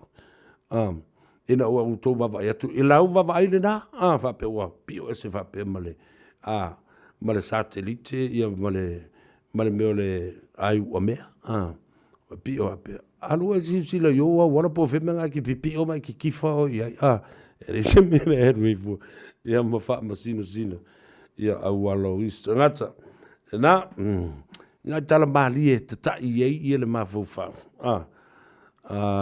E fisoso ane fo ia te o ia male vai o lo mawhauwhau. Patalo fatu i le tama si o mia mai a Tanoa mai Australia whaftai le tō whale lei. Whaftai atu fo ia i la tau. Na wala au mai ma tātou whasoa i lunga o le tātou polkalamel nei aso. Ale o te ale wha. Ia wa tawa lunga atu i fo i ma le tātou mawhtanga i le so. Pau o lea, whafta i le tulu, tali ina fo i o le leo i tu tonu o lau maota ma lau lawa, tonu o lau ofisa, o lunga, o lau tā vale, ia o lau whaatoanga ma lau ngāruenga, whaafteitere lawa ile nei vai aso o tāns nātu mafutai, ia talu ona to e sea fo il talenga seu manu Francis Joane, ia ma le wha moi o lo malutia lo soifua ma to e taliu mai a o whaia le lockdown e au se talia. Ia, nena, o an taipi ma lao le lei o lo maua tātou te whaasoa ai ma a tawala tuai se tau tua i le atunu o le fiang sili le nā. Ia ma whaafo i fo i le vi inga i lo tātou tapa au sili le whaangaino o mātou tangata e tau tua i nai lau whaafonga Samoa i so se vai panoa ma so se tafa o le lalulangi. Alo whamai le atua le nei aso, mai lua tusa so tātou manuia e a whapena fo i o na tele se manuia o le ainga sārevi e le upu fola le atua i le aso a taiao pe atalaia fo i a pui o malu tāpua i o le atunuu i whata whaitau langa ese i a mana le upu fola i a maua matului lau tau soifua au na i le atua. Ia, pa ia i ainga o nofo, ainga o papa, ainga fo i o ta whaiwha, ia, anga le tua, mo fo i lau tau tō wha, i ta pa au ma ainga, ia, a le whawhalu polunga, ia maua fo i lau tau whau tau tanga o ma le whau tau tanga ma mau, ia, a wā upu tausi o le tātou vānu nofo ma Samoa, ia, ma le tū ma le anga i whanua. E rua am te tusi, au te tala noa so o iai. O le whaingo fie i o ma te tusi, na o le lua, o le taungo fie, ai le ma whai o na tātou usta ia, ma tātou tausia. Lua ma te tusi, o le vi ma le a, o maua le vā. A whai tātou te tala noa ma te tusi na, o na masofa lo lea le whale li o Samoa, o na upu uma, e whawai le upu lea le vā. Ai tausi mo ufi e le alofa. Ia, o le tala le nā ma le ngang wha lalo maria tele o tau ta mam tina mātua le tunu, tu asin sina. O lau tau manosi, mo fo lau tau fia, to anga inu au tau whala au, ma ingu le vai o le ola. Ia, ma tau ma mafa. Ia, ma ta au i le lei le tino. Ia, po ia fo i ngas lau tau ona. Va soifu atu. Nei e fiafi, whasoifo ia.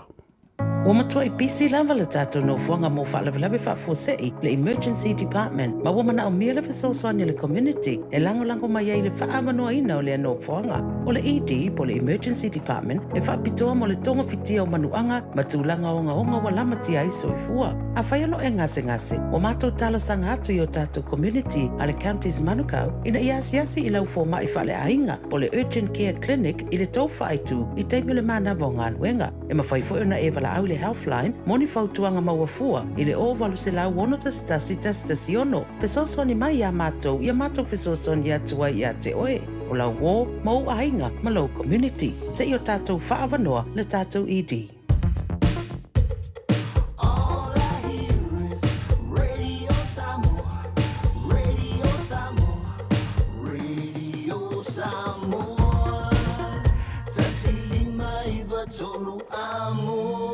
Ia, le pese lea Savea wha maria tuai ia matatu tau ma vai lau tō auna. Savea pese tāta malelangi le lua ia lii, se Yuli L. Harrington Lavea. Soifua ma ia manuia sapati e tae au manuia fōi. Ngā luenga o le vaias fōu ma lea o ngā le whanau. Soifua ia. O uno foto atasi ma fau ngai wa sau tualasi. Lea lo fahe mo oe wa pei o se mai Awele lai se iangi mai Si o le oe ta fia falongo iai La upele ea po o fea o e iai Lalulangi pua o amale manu Wasola le la fa sulu Unai o folingai Wa moatu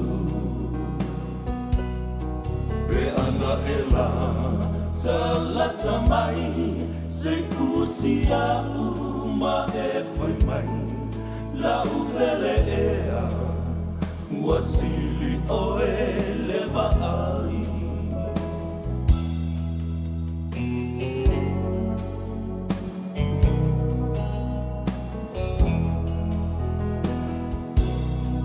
e moni ai o Solomona o vai e telele tineia le lofa e sole sami ma le au e fe Savea le timu ngai se ito mai wa o ngala lai le fia inu vai vai mai so tala po o a upele ai lalo langi pua o amale malu wa sola le la fa sulu sulu unai o folingai wa mo atu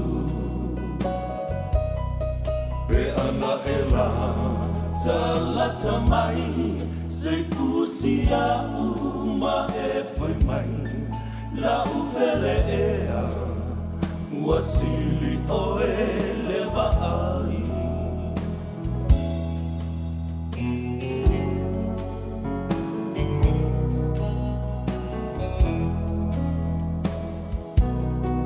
le masoninga a oe maita la pele ea le fanga luina o te wina pea oe isi o ufatu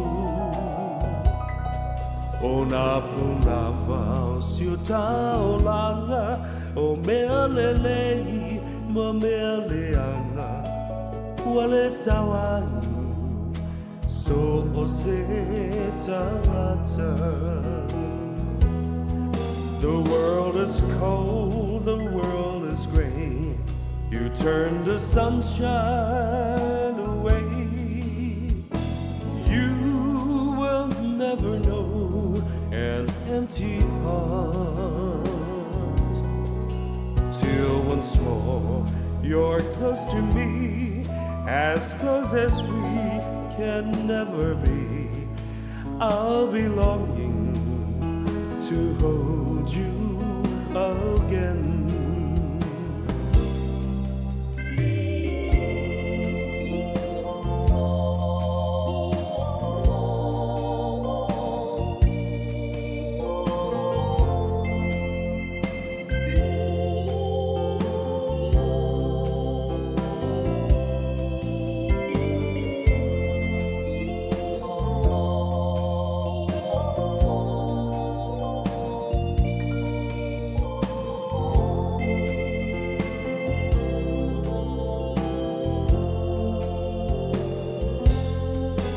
Langi pua male malulu wasola lela fasulu sulu unai o folingai wa mawatsu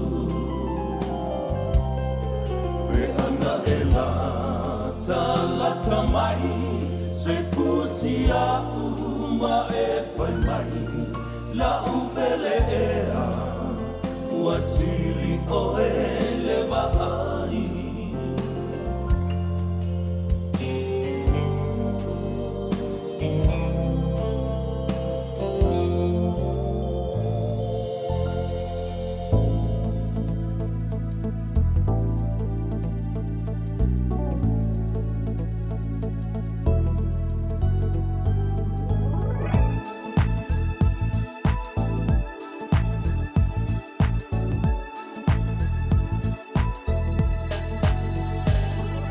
Macho te whaatalo whatu le paia ma le mamalu tele Se io macho whaafia fia I la macho pese O macho ne o le aniwa mai le motu o tutu ila O lo tau tua matavela o le atu lupe ala lea I le musika Pese la ia masiva Se faa fia fia o le aniwa Pesenga, whaamali e loto alo maia awa e te toe no fo.